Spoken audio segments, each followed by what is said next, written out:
श्रीमद्वाय भगवद्भीमध्वान्तर्गत रामकृष्ण वेदव्यास श्रीलक्ष्मी हयग्रीवाय नमः।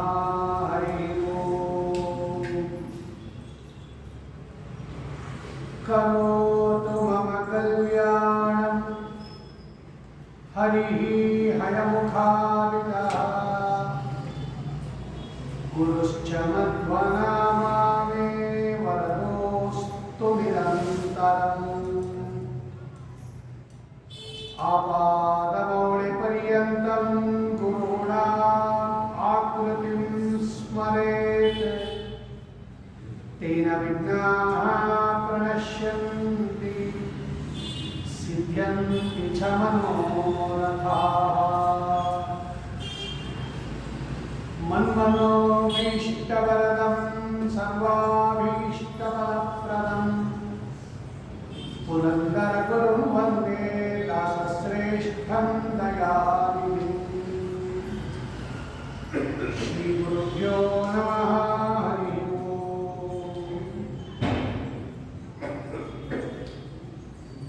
ದಾಸ ಸಾಹಿತ್ಯಕ್ಕೆ ಯತಿ ಪರಂಪರೆಯ ಕೊಡುಗೆ, ಇದು ವಿಷಯ ಇವತ್ತಿಗೆ. ಈ ವಿಷಯ ಇವತ್ತು ಬರೋದಕ್ಕೆ ಕಾರಣ ದಾಸ ಚತುಷ್ಟಯದಲ್ಲಿ ಒಬ್ಬರಾಗಿರ್ತಕ್ಕಂತಹ ಕರ್ನಾಟಕ ಸಂಗೀತ ಪಿತಾಮಹ ಅಂತ ಕರೆಸಿಕೊಂಡಿರ್ತಕ್ಕಂತಹ ಪುರಂದರದಾಸರ ಆರಾಧನಾ ಮಹೋತ್ಸವ ತಮ್ಮ ಇಡೀ ಜೀವನವನ್ನು ದಾಸ ಸಾಹಿತ್ಯದ ಸೇವೆಗೆ ಮುಳುವಾಗಿದ್ದಂತಹ ದೊಡ್ಡ ಜ್ಞಾನಿಗಳ ಆರಾಧನಾ ಸಂದರ್ಭದಲ್ಲಿ ಇದಕ್ಕಿಂತ ಸೇವಾ ಭಾಗ್ಯ ಬೇರೆ ಇಲ್ಲ. ಇವತ್ತು ಸಮಾವೇಶ, ಸನ್ನಿವೇಶ, ಸಂದರ್ಭ, ವಿಷಯ ಎಲ್ಲವೂ ಒಂದೇ ಥರ ಇದೆ. ಯತಿ ಪರಂಪರೆಯ ಕೊಡುಗೆ ದಾಸ ಸಾಹಿತ್ಯಕ್ಕೆ. ಯತಿ ಅಂದರೆ ಸನ್ಯಾಸಿಗಳು ಅಂತ ಒಂದರ್ಥ, ಪ್ರಯತ್ನಶೀಲರು ಅಂತ ಇನ್ನೊಂದು ಅರ್ಥ. ಯತಿ ಪ್ರಯತ್ನೆ ಅಂತ ಧಾತು. ಯಾರು ಸದಾ ಭಗವಂತನನ್ನು ಹೊಂದಬೇಕು ಅಂತ ಪ್ರಯತ್ನಶೀಲರಾಗಿರ್ತಾರಲ್ಲ ಇವರಿಗೆಲ್ಲ ಯತಿಗಳು ಅಂತ ಕರೀತಾರೆ ನಮ್ಮಲ್ಲಿ. ಇನ್ನು ಯತ್ಯಾಶ್ರಮ ಅಂತ, ತುರಿಯಾಶ್ರಮಕ್ಕೂ ಯತ್ಯಾಶ್ರಮ ಅಂತ ಕರೀತಾರೆ. ಯಾಕೆಂದರೆ ಅವರು ಸತತ ಪ್ರಯತ್ನ ಮಾಡ್ತಾ ಇರ್ತಾರೆ ಭಗವಂತನನ್ನು ಹೊಂದೋದಕ್ಕೆ. ಇವತ್ತಿನ ಆರಾಧ್ಯ ಗುರುಗಳಾಗಿರ್ತಕ್ಕಂತಹ ಪುರಂದರದಾಸರು ಕೂಡ ಒಂದು ರೀತಿಯಲ್ಲಿ ಯತಿಗಳೇ. ಸನ್ಯಾಸಿಗಳಲ್ಲದೇ ಇದ್ದರೂ ಕೂಡ, ಗೃಹಸ್ಥಾಶ್ರಮಿಗಳಾಗಿದ್ದರೂ ಕೂಡ ಸತತ ಭಗವಂತನನ್ನು ಹೊಂದೋದಕ್ಕೆ ಪ್ರಯತ್ನ ಪಟ್ಟಿರ್ತಕ್ಕಂತಹ ಮಹಾನುಭಾವರು ಪುರಂದರದಾಸರು.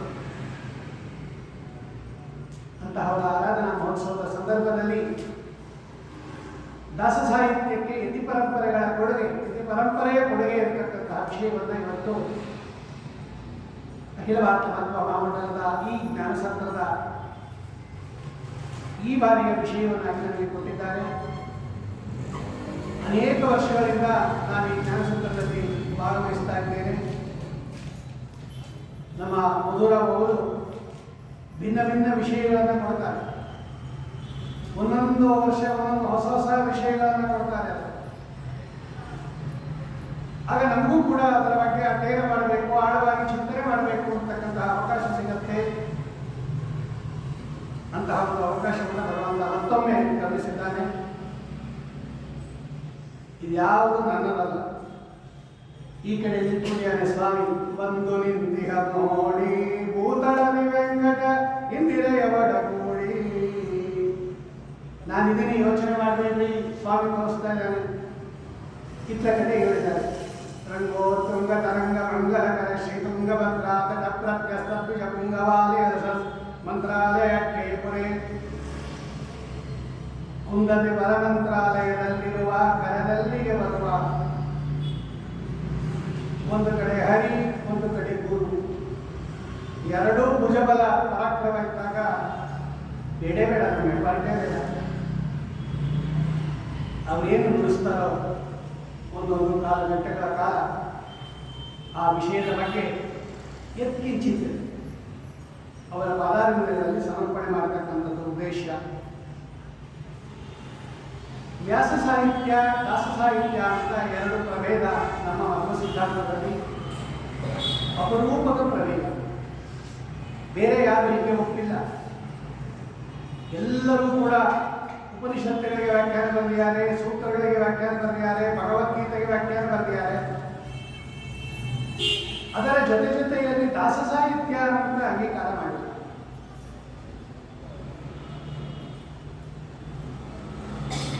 ಈ ನಮ್ಮ ಮಧ್ವಮತದ ವೈಶಿಷ್ಟ್ಯತೆ ಅಂದರೆ ಸಾಧಕರಲ್ಲಿ ಎಲ್ಲರೂ ಕೂಡ ಒಂದೇ ಮಟ್ಟದಲ್ಲಿ ಇರೋದಿಲ್ಲ. ಮುಕ್ತಿಯೋಗ್ಯರಾಗಿರ್ತಾರೆ, ಸಾಧನೆ ಮಾಡಬೇಕು ಅಂತಕ್ಕಂತಹ ಆಸೆ ಇದೆ, ಪ್ರಯತ್ನ ಇದೆ. ಅಂಥವರಿಗೂ ಕೂಡ ಸಾಧನೆ ಮಾಡಿ ಭಗವಂತನನ್ನು ಹೊಂದೋದಕ್ಕೆ ಒಂದು ಅವಕಾಶವನ್ನು ಮಾಡಿಕೊಟ್ಟಿರ್ತಕ್ಕಂತಹ ಸಾಹಿತ್ಯ ದಾಸ ಸಾಹಿತ್ಯ. ಶ್ರೀಮದಾಚಾರ್ಯರು ವಿಷ್ಣುತತ್ವ ನಿರ್ಣಯ ಅಂತ ಒಂದು ಗ್ರಂಥ ಬರೆದಿದ್ದಾರೆ. ಆ ಗ್ರಂಥದಲ್ಲಿ ಗ್ರಂಥಗಳಿಗೆ ಪ್ರಾಮಾಣ್ಯವನ್ನು ನಿಶ್ಚಯ ಮಾಡೋದು ಹೇಗೆ ಅಂತ ತೋರಿಸ್ತಾರೆ. ಈಗ ಒಂದು ಗ್ರಂಥ ಬಂತು ಅಂದರೆ ತಗೊಂಡು ಹೋಗ್ಬೇಕು ಅಂತ ನಿಯಮ ಇಲ್ಲ. ಅದು ಸರಿಯಾಗಿದೆಯಾ, ಅದು ಚೆನ್ನಾಗಿದೆ ಅಂತ ದಾಖಲೆ ಇದೆಯಾ, ಯಾವ ವಿಷಯದ ಮೇಲೆ ಅದು ಬರೆದಿದ್ದಾರೆ, ಅದು ಗ್ರಾಹ್ಯವೋ ಅಗ್ರಾಹ್ಯವೋ, ಯಾರು ಓದಬೇಕು ಅದನ್ನು, ಯಾತಕ್ಕೆ ಓದಬೇಕು, ಓದೋದಕ್ಕೆ ಅದಕ್ಕೆ ಏನು ಸಂಬಂಧ ಇದೆ ಅಂತ ಇದೆಲ್ಲ ಲೆಕ್ಕ ಹಾಕ್ತೀವಿ ನಾವು ಶಾಸ್ತ್ರದಲ್ಲಿ. ಆಮೇಲೆ ತಗೊಂಡು ಓದೋದು. ಹಾಗೆ ಒಂದು ಗ್ರಂಥ ಬಂದಾಗ ಇದು ಪ್ರಮಾಣವೋ ಅಲ್ಲವೋ ಅಂತ ಪ್ರಶ್ನೆ ಬಂದಾಗ ವೇದಗಳಿಗೆ ಪ್ರಾಮಾಣ್ಯವನ್ನು ಸ್ಥಾಪಿಸೋದು ಹೇಗೆ ಅಂತ ಕೇಳಿದಾಗ ವೇದ ಸ್ವತಃ ಪ್ರಮಾಣ. ಓಂ ನ ವಿಲಕ್ಷಣತ್ವಾತ್ ಅಸ್ಯ ಚ ತಥಾತ್ವಂಚ ಶಬ್ದಾತ್ಮೋ ಅಂತ ಒಂದು ಸೂತ್ರ. ವೇದ ಅಪೌರುಷೇಯ, ನಿತ್ಯ, ಸ್ವತಃ ಪ್ರಮಾಣ. ವೇದದಲ್ಲಿ ಹೇಳಲಿಕ್ಕೆ ಇನ್ನೊಂದು ದಾಖಲೆ ಕೊಡಬೇಕಾದ ಅಗತ್ಯ ಇಲ್ಲ, ವೇದನೇ ದಾಖಲೆ. ಪುರಾಣಗಳಿಗೆ ಹೆಂಗೆ ಪ್ರಾಮಾಣ್ಯ ಅಂತ ಮಧ್ವರಾಯರನ್ನ ಕೇಳಿದ್ವಿ ನಾವು. ನೋಡಿ, ನೀವು ಏನು ಪ್ರಶ್ನೆ ಕೇಳಿದ್ರೆ ಅದಕ್ಕೆ ಉತ್ತರ ಕೊಡೋ ಏಕೈಕ ಆಚಾರ್ಯ ಹೋದ್ರೆ ಶ್ರೀಮದಾಚಾರ್ಯ. ಅದು ಏನು ತಮ್ಮ ಬಾಯಿಂದ ಕೊಡೋದಿಲ್ಲ, ವೇದವ್ಯಾಸ ದೇವರ ನುಡಿಗಳಿಂದ ಕೊಡಿಸ್ತಾರೆ. ಇದು ಹೆಚ್ಚುಗಾರಿಕೆ.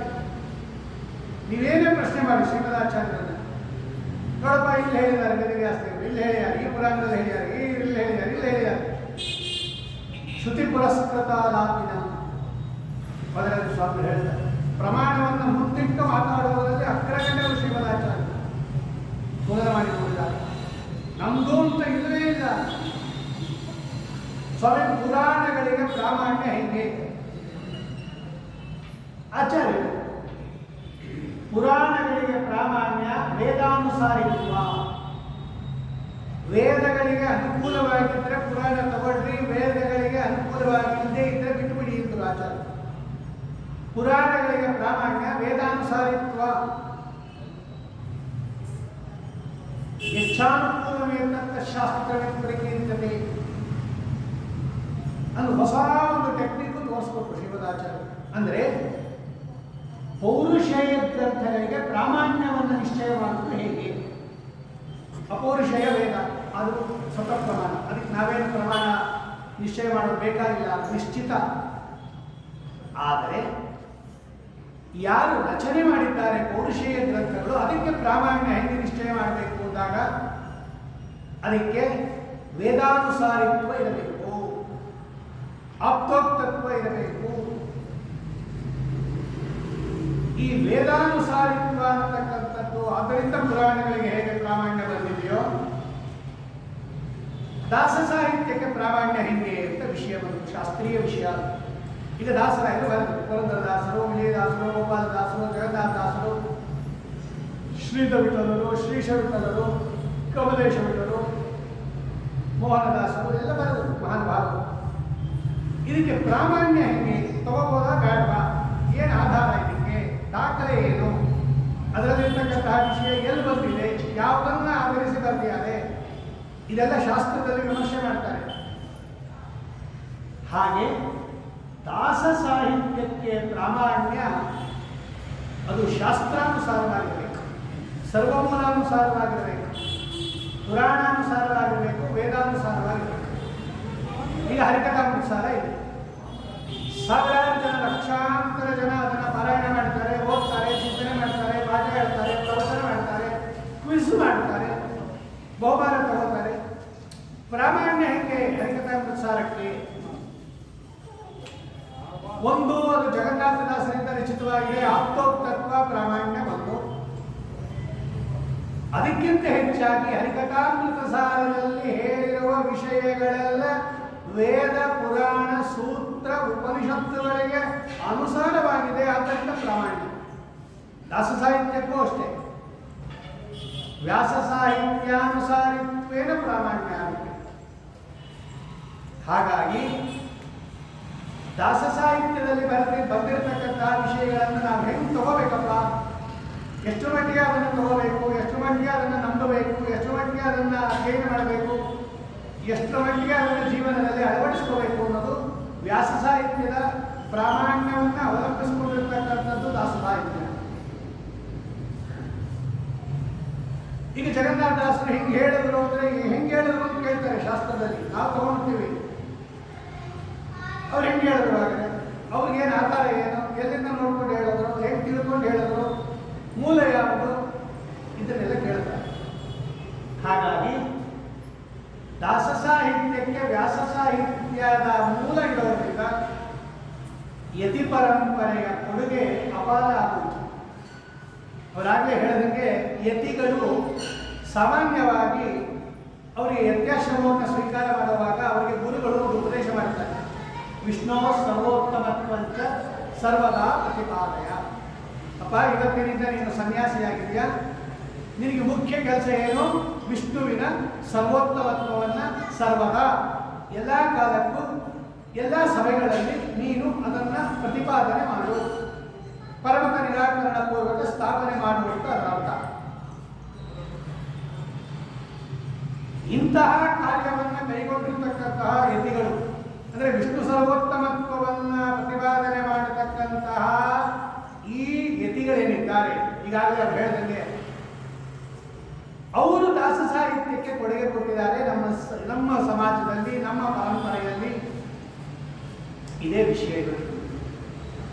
ಅಂದರೆ ಯತಿಗಳಾಗಿ ಮಧ್ವ ಸಿದ್ಧಾಂತವನ್ನು ಸಭೆಗಳಲ್ಲಿ ಸಮರ್ಥನೆ ಮಾಡಬೇಕಾದ ದೊಡ್ಡ ಹೊಣೆಗಾರಿಕೆಯನ್ನು ಹೊಂದಿರತಕ್ಕಂತಹ ಯತಿಗಳು ಅಷ್ಟಕ್ಕೆ ತಮ್ಮ ಜೀವನವನ್ನು ಸೀಮಿತ ಮಾಡದೇನೆ ಅಲ್ಲಿ ಬಂದಿರತಕ್ಕಂತಹ ಪ್ರಮೇಯಗಳನ್ನು ನಮ್ಮ ಜನರಿಗೆ ಸಾಮಾನ್ಯವಾಗಿ ಆಡು ಭಾಷೆಯಲ್ಲಿ ತಿಳಿಯಾದ ಕನ್ನಡದಲ್ಲಿ ಈಗ 600-700 ವರ್ಷಗಳ ಹಿಂದೆಯೇ ತಿಳಿಸಿಕೊಟ್ಟಂಥ ಮಹಾನುಭಾವರೆಲ್ಲ. ವ್ಯಾಸ ಸಾಹಿತ್ಯ ತುಂಬ ಕಠಿಣ, ಕಬ್ಬಿಣದ ಕಳನೆಯೇ ಅದು, ಹಾಗೆ ಅರ್ಥವೇ ಆಗೋದಿಲ್ಲ. ಅದು ತುಂಬ ಕಷ್ಟ ಇದೆ. ನಾವು ಬಾಯಲ್ಲಿ ಹೇಳಬೇಕಿವಿ ಪಂಚಭೇದ ಅಂತ, ಭೇದ ಇಲ್ಲ ಅಂತ ಹೇಳುತ್ತೆ, ಭೇದ ಹೆಂಗೆ ಸಮರ್ಥನೆ ಮಾಡ್ತೀರಾ ಅಂತ ಹೇಳುತ್ತೆ, ಭೇದ ಹೇಗೆ ಹೇಳ್ತೀರಾ ಅದಕ್ಕೆ ಪ್ರಮಾಣ ಅಂತ ಹೇಳ್ತಾರೆ ಅವರು. ಪ್ರತ್ಯಕ್ಷನೋ ಅನುಮಾನನೋ ಆಗಮನೋ, ಪ್ರತ್ಯಕ್ಷದಿಂದ ಭೇದ ಗೊತ್ತಾಗುತ್ತಾ? ಜೀವ ಭೇದ ಆದರೆ ಜೀವನೇ ಪ್ರತ್ಯಕ್ಷದಿಂದ ಗೊತ್ತಾಗಲ್ಲ, ಜೀವ ಭೇದ ಏನು ಗೊತ್ತಾಗುತ್ತೆ ಅಂತಾರೆ. ಅನುಮಾನದಿಂದ ಗೊತ್ತಾದರೆ ಅನವಸ್ಥಾ ದೋಷ ಬರುತ್ತೆ ಅಂತಾರೆ. ಇಲ್ಲ ಆಗಮನದಿಂದ ಬರುತ್ತೆ ಅಂದರೆ ಅದಕ್ಕೆ ಅಭೇದ ಆಗಮನದಿಂದ ವಿರೋಧ ಬರುತ್ತೆ ಅಂತಾರೆ. ಬಾಯಲ್ಲಿ ಹೇಳ್ಬಿಡ್ಬೋದು ನಾವು ಪಂಚಭೇದ ಅಂತ, ಸಾಧನೆ ಮಾಡೋದು ಹೆಂಗೆ? ಅದು ಬಹಳ ಕಷ್ಟ ಇದೆ. ಅದಕ್ಕೊಂದು ಗ್ರಂಥನೇ ಹೊರಟು ವ್ಯಾಸರಾಜರದು ಭೇದೋಜ್ಜೀವನ ಅಂತ, ಹೆಂಗೆ ಭೇದವನ್ನು ಸ್ಥಾಪನೆ ಮಾಡಬೇಕು. ವ್ಯಾಸ ಸಾಹಿತ್ಯಕ್ಕೆ ದುಡುಕು ಬಿಟ್ಟರೆ ಅದು ಸಾಮಾನ್ಯರಿಗೆ ಎಟಕೋದೇ ಇಲ್ಲ. ಅನುಯೋಗಿ ಅಂದ್ರೇನು, ಪ್ರತಿಯೋಗಿ ಅಂದ್ರೇನು, ಭೇದ ಸಾಪೇಕ್ಷ ಅದು, ಅನುಯೋಗಿ ಪ್ರತಿಯೋಗಿ ಸಾಪೇಕ್ಷ ಅದು ಭೇದ, ಏನು ಗೊತ್ತಾಗೋದೇ ಇಲ್ಲ. ಪಂಚಭೇದಾತ್ಮಕ ಪ್ರಪಂಚಕ್ಕೆ ಹರಿಕಥಾಮೃತದಲ್ಲಿ ಹೇಳಬೇಕು, ಈ ಪ್ರಪಂಚ ಇದು 5 ಭೇದದಿಂದ ಕೂಡಿದೆ. ಪಂಚಭೇದಾತ್ಮಕ, ಅದರ ಸ್ವರೂಪನೇ ಅದು ಪ್ರಪಂಚ. 5 ಭೇದಗಳಿಂದ ಕೂಡಿರೋದು ಬಿಟ್ಟರು ಹರಿಕಥಾಮೃತದಲ್ಲಿ. ಅವ್ನು ಕೇಳ್ದ, ಅಲ್ಲಿ ಭೇದ ಶಬ್ದನೇ ಇಲ್ಲ, ನೀವು ಯಾಕೆ ಭೇದ ಅಂತ ಅರ್ಥ ಮಾಡ್ತೀರಾ? ಪ್ರಪಂಚ ಅಷ್ಟೇ ಇರೋದಲ್ಲಿ ಪ್ರಪಂಚ, ಭೇದ ಅನ್ನೋ ಶಬ್ದ ಎಲ್ಲಿದೆ ಅಲ್ಲಿ? ಪಂಚಭೇದಾತ್ಮಕ ಪ್ರಪಂಚ ಅಂತ ನೀವು ಬರೆದುಬಿಟ್ರಲ್ಲ, ಭೇದ ಬೋಧಕ ಶಬ್ದ ಯಾವುದು? ಪ್ರಪಂಚ ಅನ್ನೋ ಕಡೆ 5 ಭೇದದಿಂದ ಕೂಡಿದೆ ಈ ಪ್ರಪಂಚ ಅಂತ ಬರೆದುಬಿಟ್ರಿ ನೀವು. ಅದರ ಸ್ವರೂಪ ಅಂತ ಅರ್ಥ, ಆತ್ಮಕ ಅಂದರೆ ಅದರ ಸ್ವರೂಪ ಅಂತ ಅರ್ಥ. ಭೇದ ಅನ್ನೋ ಶಬ್ದನೇ ಇಲ್ಲ ಅಲ್ಲಿ, ಪ್ರಪಂಚ ಅನ್ನೋ ಕಡೆ 5 ಭೇದ ಇದೆ ಅಂತೀರಾ, ಭೇದ ಬೋಧಕ ಶಬ್ದನೇ ಇಲ್ಲ ಅಲ್ಲಿ, 5 ಅಂತಿದೆ ಅಷ್ಟೇ, ಪಂಚ ಅಂತ ಅಷ್ಟೇ ಇರೋದಲ್ಲಿ. ಪ್ರ ಅಂತ ಉಪಸರ್ಗ ಇದೆ, ಪಂಚ ಅಂತ ಒಂದು ಸಂಖ್ಯೆ ಇದೆ, ಭೇದ ಅನ್ನೋ ಶಬ್ದನೇ ಇಲ್ಲ, ಇದೆಲ್ಲಿ ಭೇದ ಪರವಾಗಿ ಅರ್ಥ ಮಾಡ್ತೀವಿ ನೀವು ಅಂತ ಕೇಳಿದ್ರು ನಾವು. ನೋಡಿ, ಈ ಪ್ರಶ್ನೆ ನಾನೇನಾದರೂ ಹರಿದಾಸ ಸಾಹಿತ್ಯದಲ್ಲಿ ನಿಮ್ಗೆ ಹೇಳಿದ್ರೆ ನಿಮ್ಗೆ ಹೇಳೋಕ್ಕಾಗಲ್ಲ. ನಾನು ಬರೆದಿದ್ದಾರೆ ಜಗನ್ನಾಥದಾಸರು, ನಾವು ಹೇಳ್ತೀವಿ, ಅದು ಬೇರೆ ವಿಷಯ. ವಾಕ್ಯಾರ್ಥದಲ್ಲಿ ಅದನ್ನೆಲ್ಲ ಒಪ್ಪಲ್ಲ. ಅವ್ರು ಬರೆದ್ಬಿಟ್ಟು ಯಾರಂದ್ರೆ ಅವ್ರದ್ದು ತಪ್ಪು ಅಂತಾರೆ, ನಾವು ಅವ್ರನ್ನೇ ಕೇಳ್ತೀವಿ, ಕರ್ಕೊಂಡ್ಬಂದು ಇರ್ತಾರೆ, ನಾವು ಜಗನ್ನಾಥದಾಸರನ್ನೇ ಕೇಳ್ತೀವಿ. ಏನ್ ಮಾಡ್ಬೇಕು ಇವಾಗ? ಮತ್ತೆ ನಾವು ವ್ಯಾಸ ಸಾಹಿತ್ಯಕ್ಕೆ ಹೋಗ್ಬೇಕು. ಅದಕ್ಕೆ ಯತಿಗಳ ಕೊಡುಗೆ ಅಪಾರ ಅದು. ಏಕೆಂದರೆ ಅವರು ಎರಡೂ ಓದಿರ್ತಾರೆ. ವಿಶ್ವ ಸರ್ವೋತ್ತಮತ್ವದ ಪ್ರತಿಪಾದನೆ ಮಾಡೋದಕ್ಕೆ ವ್ಯಾಸ ಸಾಹಿತ್ಯ ಓದಿರ್ತಾರೆ, ಅದನ್ನೇ ನಮಗೆ ತಿಳಿಯಾಗಿ ತಿಳಿಸೋದಕ್ಕೆ ದಾಸ ಸಾಹಿತ್ಯವನ್ನು ಬರೆದಿರ್ತಾರೆ. ಅವ್ರು ಎರಡೂ ಓದಿರ್ತಾರೆ. ಅವರು ಈಗ ಅವ್ರನ್ನ ಹೇಳಿದ್ರೆ ನಾವು ಎರಡೂ ಕೊಡ್ತಾರೆ. ಮಂತ್ರಾಲಯ ಪ್ರಭುಗಳಾಗಿರ್ಬೋದು, ವ್ಯಾಸರಾಜರಾಗಿರ್ಬೋದು, ವ್ಯಾಸರಾಜರಾಗಿರ್ಬೋದು, ನರಹರಿ ತೀರ್ಥರಾಗಿರ್ಬೋದು, ಟೀಕಾಕೃತ್ಪಾದರಾಗಿರ್ಬೋದು, ಶ್ರೀಪಾದರಾಜರಾಗಿರ್ಬೋದು, ಇವರೆಲ್ಲ ದಾಸ ಸಾಹಿತ್ಯಕ್ಕೆ ಕೊಡುಗೆ ಕೊಟ್ಟ ಮಹನೀಯರು. ಪ್ರಪಂಚ ಇದು ಭೇದದಿಂದ ಕೂಡಿದೆ ಅಂತ ಜಗನ್ನಾಥದಾಸ್ ಹೇಳಿದ್ದಾರೆ. ಮೊದಲನೇ ಸಂಧಿಲೆ ಅಲ್ಲಿ ಭೇದ ಅನ್ನೋ ಶಬ್ದನೇ ಇಲ್ಲ, ಎಲ್ಲಿಂದ ತಂದ್ರಿ ಅಂತ ಕೇಳಿದ್ರು. ಆಗ ಟೀಕಾಕೃತ್ಪಾದರು ಬರೀತಾರೆ, ವಿಷ್ಣುದತ್ತನಿಗೆ ಗೀತಾದಲ್ಲಿ ಬರೀತಾರೆ, ಅಲ್ಲಿ ಬರೀ ಪಂಚ ಅಂತ ಇದ್ದಿದ್ರೆ ನೀವು ಗಲಟೆ ಮಾಡ್ಬೋದಾಗಿತ್ತು. ಪಂಚ ಅಂದ್ರೆ ಪಂಚಾಮೃತ ಆಗ್ಬೋದು, ಪಂಚಗವ್ಯ ಆಗ್ಬೋದು, ಪಂಚ ಪಾಂಡವರು ಆಗ್ಬೋದು, ಏನ್ ಬೇಕಾದ್ರೂ ಆಗ್ಬೋದು. ಪಂಚ ಮಹಾಪಾತಕಗಳು ಅಂತಿದೆ, ಪಂಚೇಂದ್ರಿಯಗಳು ಅಂತ ಇದೆ, ಏನ್ ಬೇಕಾದ್ರೂ ಆಗ್ಬೋದು. ಆದರೆ ಅದ್ಯಾವುದೂ ತಗೋಬಾರ್ದು. ಭೇದನೇ ಯಾಕೆ ತಗೊಂಡ್ವಿ ನಾವು ಪ್ರಪಂಚ ಅನ್ನೋ ಶಬ್ದದಿಂದ ಅಂದಾಗ ಟೀಕಾಕೃತ್ಪಾದರು ಬರೀತಾರೆ, ಹಿಂದೆ ಪ್ರ ಅಂತ ಉಪಸರ್ಗ ಇದೆ. ಪ್ರ ಅಂದ್ರೆ ಪ್ರಕೃಷ್ಟವಾದ 5 ಅಂತ ಅರ್ಥ. ಬರೀ 5 ಅಲ್ಲ, ಬರೀ 5 ಅಂತಿದ್ರೆ ಯಾವ ಬೇಕಾದ ತಗೊಂಡ್ಬರ್ಬೋದಾಗಿತ್ತು. ಪ್ರಕೃಷ್ಟವಾದ ಶ್ರೇಷ್ಠವಾದ 5.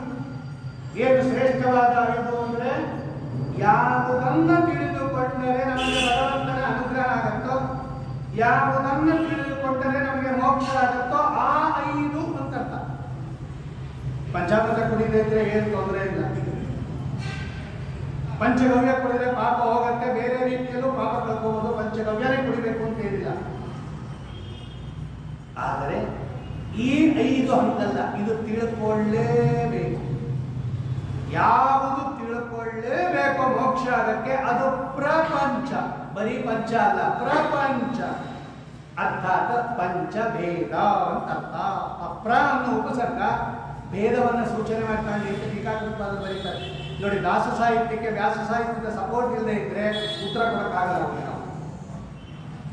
ಪ್ರಪಂಚೋ ಯದಿ ವಿದ್ಯೇತ ನಿವರ್ತೇತ ನ ಸಂಶಯ ಮಾಯಾ ಮಾತ್ರವಿದಂ ದ್ವೈತಂ ಅದ್ವೈತಂ ಪರಮಾರ್ಥತಃ. ಅದ್ವೈತ ಪರಮಾರ್ಥತಃ ಭೇದ ಇದೆ ಮಾಂಡುಕೋಪನಿಷತ್ತು. ಇದು ಬೇಸಿಸ್ ಅದು. ಪ್ರಪಂಚ ಶ್ರೇಷ್ಠವಾದ 5 ಅಂದರೆ 5 ಭೇದಗಳು. ಜೀವೇಶ ವೇದ, ಜೀವ ಜೀವ ವೇದ, ಜೀವ ಜಡ ವೇದ, ಜಡೇಶ ವೇದ, ಜಡ ಜಡ ವೇದ. ಇದನ್ನೆಲ್ಲ ನಮಗೆ ತಿಳಿಸಿಕೊಟ್ಟೋರು ಯತಿಗಳು. ದಾಸರಾಯರು ಕೂಡ ಅವರು ಮಹಾಜ್ಞಾನಿಗಳೇ ಇದ್ದಾರೆ. ಪುರಂದರದಾಸರು ಸಾಕ್ಷಾತ್ ನಾರದರು, ವಿಜಯದಾಸರು ಋಷಿಗಳು, ಗೋಪಾಲದಾಸರು ಗಣಪತಿಯ ಅಂಶ ಅಂತ ಪ್ರಖ್ಯಾತರಾಗಿರ್ತಕ್ಕಂಥವರು. ಇನ್ನು ಜಗನ್ನಾಥದಾಸರು ಪ್ರಹ್ಲಾದರಾಜರ ತಮ್ಮ ಸಕ್ಲಾದರಾಜರು ಅವರ ಸಹೋದರರು ಎಲ್ಲ ಮಹಾನುಭಾವರೇ. ಅವರೆಲ್ಲ ಮುಖೋದ್ಗತ ಮಾಡಿಕೊಂಡವರು ಅವರ ವ್ಯಾಸ ತ್ರಯಗಳನ್ನ. ಈ ದೃಷ್ಟಿಯಿಂದ ನೋಡಿದಾಗ ಯತಿಗಳು ಕೊಟ್ಟಿರ್ತಕ್ಕಂತಹ ಕೊಡುಗೆ ಅಪಾರ ಕೊಡುಗೆ. ಯಾಕೆ ಯತಿಗಳಿಗೆ ನಾವು ನಮಸ್ಕಾರ ಮಾಡಬೇಕು ಅಂದರೆ, ವ್ಯಾಸ ಸಾಹಿತ್ಯವನ್ನೂ ರಚನೆ ಮಾಡಿಕೊಟ್ರು, ಅದರ ಜೊತೆಗೆ ನಮ್ಮಂತಹ ಪಾಮರರನ್ನು ಉದ್ಧಾರ ಮಾಡೋದಕ್ಕೆ ಅದರಲ್ಲಿರ್ತಕ್ಕಂತಹ ಕಬ್ಬಿಣದ ಕಡಲೆಯಂತಹ ಕಠಿಣ ಭಾಗಗಳನ್ನ ನಮ್ಮಂತಹ ಸಾಮಾನ್ಯ ಜನರ ಬುದ್ಧಿಯಲ್ಲೂ ಉಪಸ್ಥಾಪನೆ ಮಾಡೋದಕ್ಕೆ ತಿಳಿಯಾದ ಕನ್ನಡದಲ್ಲಿ ಅವತ್ತೇ ಬರೆಕೊಟ್ರು ಮಹಾನುಭಾವರು. ಅಪಾರ ಕೊಡುಗೆನೇ ಅದು. ದಾಸರು ದಾಸ ಸಾಹಿತ್ಯ ರಚನೆ ಮಾಡೋದು ದೊಡ್ಡ ವಿಷಯ ಅಲ್ಲ, ಅದಕ್ಕೆ ಬಂದಿರೋದು. ಅವ್ರ ಹೆಸರೇ ದಾಸರು, ದಾಸ ಸಾಹಿತ್ಯ ಮಾಡಿದ್ದಾರೆ. ಆದರೆ ಇವರು ಯತಿಗಳು ದಾಸ ಸಾಹಿತ್ಯಕ್ಕೆ ಕೊಡುಗೆ ಕೊಟ್ಟಿರ್ತಕ್ಕಂಥದ್ದು ಅವರ ಪಾಂಡಿತ್ಯದ ಜೊತೆಗೆ ಅವರ ಕಾರುಣ್ಯವನ್ನು ತೋರಿಸುತ್ತೆ. ಪರಮತೀಯರ ಮೇಲೆ ವಾಕ್ಯಾರ್ಥ ಮಾಡುವಾಗ ಅವರ ಪಾಂಡಿತ್ಯ, ನಮಗೆ ಅರ್ಥ ಮಾಡಿಸಬೇಕು ಅಂದಾಗ ಅವರ ಕಾರುಣ್ಯ, ಎರಡೂ ಮಿಳಿತವಾಗಿದೆ. ಎಲ್ಲಿಂದ ಸ್ಟಾರ್ಟ್ ಆಯಿತು ಯತಿ ಪರಂಪರೆ? ದಾಸ ಸಾಹಿತ್ಯಕ್ಕೆ ಯತಿ ಪರಂಪರೆಯ ಕೊಡುಗೆ ಮೊದಲು ಯತಿಗಳು ಯಾರು ಅಂದರೆ ಶ್ರೀಮದಾಚಾರ್ಯ. ಯದ್ಯಪಿ ಅವರು ಕನ್ನಡದಲ್ಲಿ ಬರಲಿಲ್ಲ, ಆದರೆ ಸಂಸ್ಕೃತದಲ್ಲೇ ದಾಸ ಸಾಹಿತ್ಯವನ್ನು ಬರೆದಿರ್ತಕ್ಕಂಥ ಮಹಾನುಭಾವರು. ಯಾಕೆಂದರೆ ಮುಂದೆ ಬಂದಿರತಕ್ಕಂಥವರೆಲ್ಲ ಕೆಲವರು ಸಂಸ್ಕೃತದಲ್ಲೂ ಬರೆದಿದ್ದಾರೆ. ಈ ಹರಿಕಥಾಮೃತಸಾರಕ್ಕೆ ಸಂಸ್ಕೃತ ವ್ಯಾಖ್ಯಾನ ಇಲ್ವಾ? ಅಲ್ಲಿಗೆ ಸಂಸ್ಕೃತ ಹರಿಕಥಾಮೃತಸಾರವನ್ನು ಹೇಳ್ತಾ ಇದೆ ಅಂದರೆ ಸಂಸ್ಕೃತ ಭಾಷೆಯಲ್ಲಿರುವ ದಾಸ ಸಾಹಿತ್ಯ. ಮೊಟ್ಟ ಮೊದಲು ಶ್ರೀಮದಾಚಾರ್ಯರು ಬರೆದರು ಅದೇ ದ್ವಾದಶ ಸ್ತೋತ್ರ, ಆನಂದ ತೀರ್ಥ ಅಂತಕ್ಕಂಥ ಅಂಕಿತದಲ್ಲಿ ಬರೆದರು. ಉನ್ನತ ಪ್ರಾರ್ಥಿತ ಶೇಷ ಸಂಸಾಧಕ ಸನ್ನತ ಲೌಕಿಕಾನಂದದ ಶ್ರೀಪದಂ ಭಿನ್ನ ಕರ್ಮಾಶಯ ಪ್ರಾಣಿ ಸಂಪ್ರೇರಕಂ ತನ್ನ ಕಿನ್ನೇತಿ ವಿದ್ವತ್ಸು ಮೀಮಾಂಸಿತಂ ಪ್ರೀಣಯಾಮೋ ವಾಸುದೇವಂ ದೇವತಾ ಮಂಡಲಾಖಂಡಮಠನಂ ಪ್ರೀಣಯಾಮೋ ವಾಸುದೇವಂ. ಇವತ್ತು ಎಲ್ಲ ದಾಸರು ಅದನ್ನು ಹೇಳ್ತಾರೆ ನೋಡಿ, ಡಿಮ್ಯಾಂಡ್ ಮಾಡಿ ಹೇಳಿಸ್ತಾರೆ, ಇದು ಹೇಳಬೇಕು ಅಂತ. ಅದು ಸರ್ವಮೂಲ ಗ್ರಂಥದಲ್ಲಿ ಸೇರಿದ, ದ್ವಾದಶ ಸ್ತೋತ್ರದಲ್ಲಿ ಸೇರಿದ ವ್ಯಾಸ ಸಾಹಿತ್ಯದ ಕೃತಿ ಅದು. ಆದರೆ ಇವತ್ತು ದಾಸ ಸಾಹಿತ್ಯದಲ್ಲಿ ಹೇಳ್ತಾರೆ, ಮನೆಗಳಲ್ಲಿ ಹೇಳ್ತಾರೆ. ಬ್ಯಾಂಡು ಬಜಾಯಿಸ್ಬಿಟ್ರು ಮೊನ್ನೆ ಅದರಲ್ಲಿ ಇತ್ತೀಚೆಗೆ ಯಾವ ದಸರಾ ಸಂದರ್ಭದಲ್ಲಿ ಎಲ್ಲಿ ತನಕ ಬಂದ್ಬಿಟ್ಟಿದೆ ನೋಡಿ. ಅದು ಹಾಲ್ನಲ್ಲಿ ಅಂದ್ರೆ ಪೊಲೀಸ್ ಬ್ಯಾಂಡ್ ಅಲ್ಲೂ ಬಳಸ್ಬಿಟ್ರು ಅವರು. ವಿಪ್ರಮುಖ್ಯೈ ಸದಾ ವೇದವಾದೋನ್ಮುಖೈ ಸುಬ್ರತ ಪೈಕ್ಷಿತಿ ಶೇಷರೇ ಖ್ಯಾತಿತಂ ಅಪ್ರತ ಕ್ಯೋರಸಂ ವಿದ್ಗುಣಂ ನಿರ್ಮಲಂ ಸಪ್ರಕಾಶಾಚಲಾನಂತರೂಪಂ ಪದಂ ಪ್ರೀಣಯಾಮೋ ವಾಸುದೇವಂ. ಯಾವ ಹಾಡನ್ನು ಕೇಳಿದರೆ, ಯಾವ ಸ್ತೋತ್ರವನ್ನು ಕೇಳಿದರೆ ಮನಸ್ಸು ಸಂತೋಷ ಪಡುತ್ತೋ, ಬುದ್ಧಿಯಲ್ಲಿ ಭಗವಂತನ ಅಸ್ತಿತ್ವ ಜ್ಞಾಪಕಕ್ಕೆ ಬರುತ್ತೋ, ಬುದ್ಧಿಸ್ಥವಾಗುತ್ತೋ, ಅದು ದಾಸ ಸಾಹಿತ್ಯನೇ. ಅದು ಎರಡರ್ಥ ದಾಸ ಸಾಹಿತ್ಯ ಅಂದರೆ ದಾಸರು ರಚನೆ ಮಾಡಿದ ಸಾಹಿತ್ಯ ಅಂತ ಒಂದರ್ಥ. ನಾವೆಲ್ಲ ದಾಸರು ಅಂತ ನೆನಪಿಸುವ ಸಾಹಿತ್ಯನು ದಾಸ ಸಾಹಿತ್ಯನೇ. ಅವನು ಭಗವಂತ, ನಾವೆಲ್ಲ ದಾಸರು ನಾವು ಅಂತ ನೆನಪಿಸುವ ಸಾಹಿತ್ಯನು ದಾಸ ಸಾಹಿತ್ಯನೇ. ಆ ದೃಷ್ಟಿಯಿಂದ ಯತಿಗಳ ಸಾಹಿತ್ಯ ಎಲ್ಲ ದಾಸ ಸಾಹಿತ್ಯನೇ. ಅದು ಸ್ವಾಮಿ ನಾವೆಲ್ಲ ನಿನ್ನ ದಾಸರು, ನೀನು ಈಶ ನಾನು ದಾಸ ಅಂತ ಜ್ಞಾಪಿಸ್ತೀವಲ್ಲ, ಅದು ದಾಸ ಸಾಹಿತ್ಯನೇ. ಯಾಕೆ ಭೇದ ಬಂತು? ಅವನು ಈಶ, ನಾವು ದಾಸ, ಅದಕ್ಕೆ ಜೀವೇಶ ಭೇದ. ಯಾಕೆ ಬಂತಿದ್ದು? ಆಚಾರ್ಯ ಬರೀತಾರೆ, ಸೃಷ್ಟಿ ಸಂಹಾರ ಲೀಲಾ ವಿಲಾಸಾರ್ಥಂ ಸುಪುಷ್ಟಶಾಗುಣ್ಯಸ ವಿಗ್ರಹೋಲ್ಲಾಸಿನಂ ದುಷ್ಟ ನಿಶೇಷ ಸಂಹಾರಕ ಮೋಕ್ಷತಂ ಹೃಷ್ಟ ಪುಷ್ಟ ಅತಿಶಿಷ್ಟಾತಿ ಸಂಶಯಂ ಪ್ರೀಣಯಾಮೋ ವಾಸುದೇವಂ. ಹಂಗೆ ನೋಡಿಕೊಂಡ್ರೆ ಎಲ್ಲ ದಾಸ ಸಾಹಿತ್ಯಕ್ಕೆ ಮೂಲ ಅದು ದ್ವಾದಶ ಸ್ತೋತ್ರ. ಬೇಕಾದ್ರೆ ಇನ್ನೊಂದು ದಿವಸ ನಿಮ್ಮ ದಾಸ ಸಾಹಿತ್ಯ ಎಲ್ಲ ತಗೊಂಡ್ಬಂದ್ರೆ ಆ ದ್ವಾದಶ ಸ್ತೋತ್ರಕ್ಕೆ ಕೂಡಿಸ್ಕೊಡ್ತೀನಿ. ಆ ಯತಿ ಪರಂಪರೆಯ ಕೊಡುಗೆ ಎಲ್ಲಿಂದ ಇದೆ? ಮೊದಲನೆಯವರು ಶ್ರೀಮದಾಚಾರ್ಯರು ಅಲ್ಲಿಂದ ಇದೆ. ಆಮೇಲೆ ಅವರ ಸಾಕ್ಷಾತ್ ಶಿಷ್ಯರಾಗಿರ್ತಕ್ಕಂತಹ ನರಹರಿ ತೀರ್ಥರು ಮೊನ್ನೆ ತಾನೇ ಅವರು ಆರಾಧನೆ ಮಾಡಿದರು. ಸೀತಾ ಪುನರಾಮಾಕ್ಷ ಕೋಶೇ ಗಜಪತೆ ಸ್ಥಿತ ಏನಾನೀತ ನಮಸ್ತಸ್ಮೈ ಶ್ರೀಮನ್ ಹರಿ ಭಿಕ್ಷವೇ. ನರಹರಿ ತೀರ್ಥರು ಕೂಡ ಯಮಕ ಭಾರತ ಅಂತ ಆಚಾರ್ಯರ ಒಂದು ಗ್ರಂಥ. ಯಮಕಾಲಂಕಾರದಲ್ಲಿ ಇರುವ ಮಹಾಭಾರತದ ಗ್ರಂಥ. ಯಮಕ ಭಾರತ ಅಂದ್ರೆ ಯಮಕ ಅಂತ ಅಲಂಕಾರ. ಅಲಂಕಾರ ಅಂದ್ರೆ ನಾವು ಮಾಡ್ಕೊತೀವಲ್ಲ, ಅಲಂಕಾರ ಅಲ್ಲ. ಅಲಂಕಾರ ಶಾಸ್ತ್ರ ಅಂತಾನೆ ಒಂದು ಶಾಸ್ತ್ರ ಇದೆ. ಅಂದ್ರೆ ಇಂತಿಂತ ಪದಗಳು ಆ ಶ್ಲೋಕದಲ್ಲಿ ಇಂತಿಂತ ಕಡೆ ಅದೇ ಪದ ಬರಬೇಕು ಅಂತ ಅರ್ಥ. ಅದಕ್ಕೊಂದು ಯಮಕಾಲಂಕಾರ ಅಂತ ಕರೀತಾರೆ. ಅಂತಹ ಯಮಕಾಲಂಕಾರದಲ್ಲಿ ಒಂದು ಶ್ಲೋಕ ರಚನೆ ಮಾಡೋದು ಬಹಳ ಕಷ್ಟ. ಅಂತರದಲ್ಲಿ ಮಹಾಭಾರತದ ಸಮಗ್ರ ಕಥೆಯನ್ನ 81 ಶ್ಲೋಕದಲ್ಲಿ ಶ್ರೀಮದಾಚಾರ್ಯರು ಯಮಕಾಲಂಕಾರದಲ್ಲಿ ಬರ್ಕೊಟ್ಟಿದ್ದಾರೆ ಮಹಾಭಾರತವನ್ನು. ಅತ್ಯದ್ಭುತ ಗ್ರಂಥ ಅದು ಯಮಕಾಲಂಕಾರ. ಅದು ಯಮಕ ಭಾರತ. ಏನು ಅರ್ಥವೇ ಆಗಲ್ಲ, ಅದೆಲ್ಲ ರಿಪೀಟ್ ಆಗಿಬಿಡುತ್ತೆ. ಅದು ದೇವಕ್ಯಂತೆ ದೇವಕ್ಯಂತೆ ದೇವಕ್ಯಂತೆ ದೇವಕ್ಯಂತೆ ಅಂತಿದೆ ನೋಡಿ. 4 ಇದೆ. ಏನು ಅಂತಂದ್ರೆ ಇವಾಗ ಒಂದಕ್ಕೆ ಏನು ಅರ್ಥ ಮಾಡಿದ್ರೆ ಇನ್ನೊಂದು ಮಾಡೋಂಗಿಲ್ಲ, ಬೇರೆ ಅರ್ಥ ಮಾಡಬೇಕು.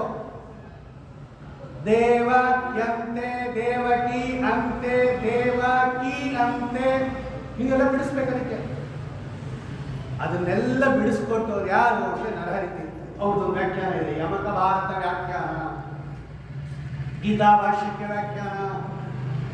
ಇಷ್ಟು ದೊಡ್ಡ ವ್ಯಾಸ ಸಾಹಿತ್ಯದ ಕೃತಿಗಳನ್ನು ರಚನೆ ಮಾಡಿಕೊಟ್ಟಿರ್ತಕ್ಕಂತಹ ನರಹರಿ ತೀರ್ಥರು ನಮಗೋಸ್ಕರ ಎಷ್ಟು ಸರಳವಾಗಿ ಬರ್ಕೊಟ್ರು. ಹರಿಯೇ ಇದು ಸರಿಯೇ. ಅದೇವು ನಾವೆಲ್ಲ ಹೇಳಬಹುದಲ್ಲ, ಇನ್ನು ದೊಡ್ಡ ವಿಷಯ ಇದೆ. ರಘುಪತಿ ಅಥವಾ ನರಹರಿ ಅಂತಕ್ಕಂತಹ ಅಂಕಿತದಲ್ಲಿ ಅವರು ರಚನೆ ಮಾಡ್ತಾರೆ. ಏನದರ ಒಟ್ಟ ಸಾರ ಏನು? ನೀನು ಭೃಗು ಋಷಿಗಳನ್ನು ಉದ್ಧಾರ ಮಾಡಿದ್ರಿ, ಅಜಾಮಿಳನನ್ನು ಉದ್ಧಾರ ಮಾಡಿದ್ರಿ, ಪ್ರಹ್ಲಾದ ರಾಜರನ್ನು ಉದ್ಧಾರ ಮಾಡಿದ್ರಿ, ಅಹಲ್ಯಾದೇವಿಯನ್ನು ಉದ್ಧಾರ ಮಾಡಿದ್ರಿ, ನನ್ನನ್ನು ಯಾಕೆ ತಿರಸ್ಕಾರ ಮಾಡಿದ್ಯಾ ಅಂತ ಕೇಳ್ತಾ ಇದ್ದಾರೆ ನರಹರಿ ತೀರ್ಥರು. ಇದು ಸರಿಯೇ? ಹರಿಯೇ ಇದು ಸರಿಯೇ? ಇದು ಸರಿನಲ್ಲಿ ಮಾಡಿದ್ದು ಸ್ವಾಮಿ, ಅರ್ಥಾತ್ ನನ್ನನ್ನು ಉದ್ಧಾರ ಮಾಡು. ಇದು ವ್ಯಾಸ ಸಾಹಿತ್ಯದಲ್ಲಿರುವೇನು? ಅಪರಾಧ ಸಹಸ್ರಾಣಿ ಕ್ರಿಯಂತೆ ಅನುಶಮ್ಮಯ ತಾನಿ ಸರ್ವಾಣಿ ಮೇ ದೇವ ಕ್ಷಮಸ್ವ ಪುರುಷೋತ್ತಮ ಇದೆ ಟ್ರಾನ್ಸ್ಲೇಷನ್. ನಾನು ಅಪರಾಧಿ, ನೀನು ಬೇಕಾದಷ್ಟು ಜನ ಅಪರಾಧ ಮಾಡಿದವ್ರನ್ನ ಉದ್ಧಾರ ಮಾಡಿದ್ಯಾ, ನಾನು ಅಪರಾಧಿ, ನನ್ನನ್ನು ಉದ್ಧಾರ ಮಾಡು. ನೋಡಿ, ವ್ಯಾಸ ಸಾಹಿತ್ಯದ್ದು ದಾಸ ಸಾಹಿತ್ಯಕ್ಕೆ ಇಳಿಸ್ಕೊಟ್ರು ಅವರು ನರಹರಿ ತೀರ್ಥರು. ಆಮೇಲೆ ಟೀಕಾಕೃತ್ಪಾದರು ಒಂದು ದೇವನಾಮ ಮಾಡಿದ್ದಾರೆ ಅಂತ ಉಪಲಬ್ಧಿ ಇದೆ ಇವತ್ತು. ರಾಮ ಅಥವಾ ಜಯರಾಮ ಅಂತಕ್ಕಂತಹ ಒಂದು ಅಂಕಿತದಲ್ಲಿ ಒಂದೇ ಒಂದು ದೇವನಾಮ ಟೀಕಾಕೃತ್ಪಾದರದ್ದು ಉಪಲಬ್ಧಿ ಇದೆ. ಅವರೂ ಕೂಡ ಕೊಟ್ಟಿದ್ದಾರೆ. ಜಾಸ್ತಿ ಬರೀತಾರೆ ಕಡಿಮೆ ಬರೀತಾರೆ ಅದು ಪ್ರಶ್ನೆ ಅಲ್ಲ. ಈ ಹುಂಡಿ ಇರುತ್ತೆ, ಎಲ್ಲರೂ 100 ರೂಪಾಯಿ ಹಾಕ್ಬೇಕು ಅಂತ ನಿಯಮ ಇಲ್ಲ. 100 ಹಾಕೋರು ಹಾಕ್ತಾರೆ, 50 ಹಾಕೋರು ಹಾಕ್ತಾರೆ, 20 ಹಾಕೋರು ಹಾಕ್ತಾರೆ, 10 ರೂಪಾಯಿ ಹಾಕೋರು ಹಾಕ್ತಾರೆ, 1 ರೂಪಾಯಿ ಹಾಕೋರು ಹಾಕ್ತಾರೆ. ಹಾಕಬೇಕು ಅನ್ನೋ ಮೆಂಟಾಲಿಟಿ ಇದೆಯಲ್ಲ, ಇದು ಮುಖ್ಯ.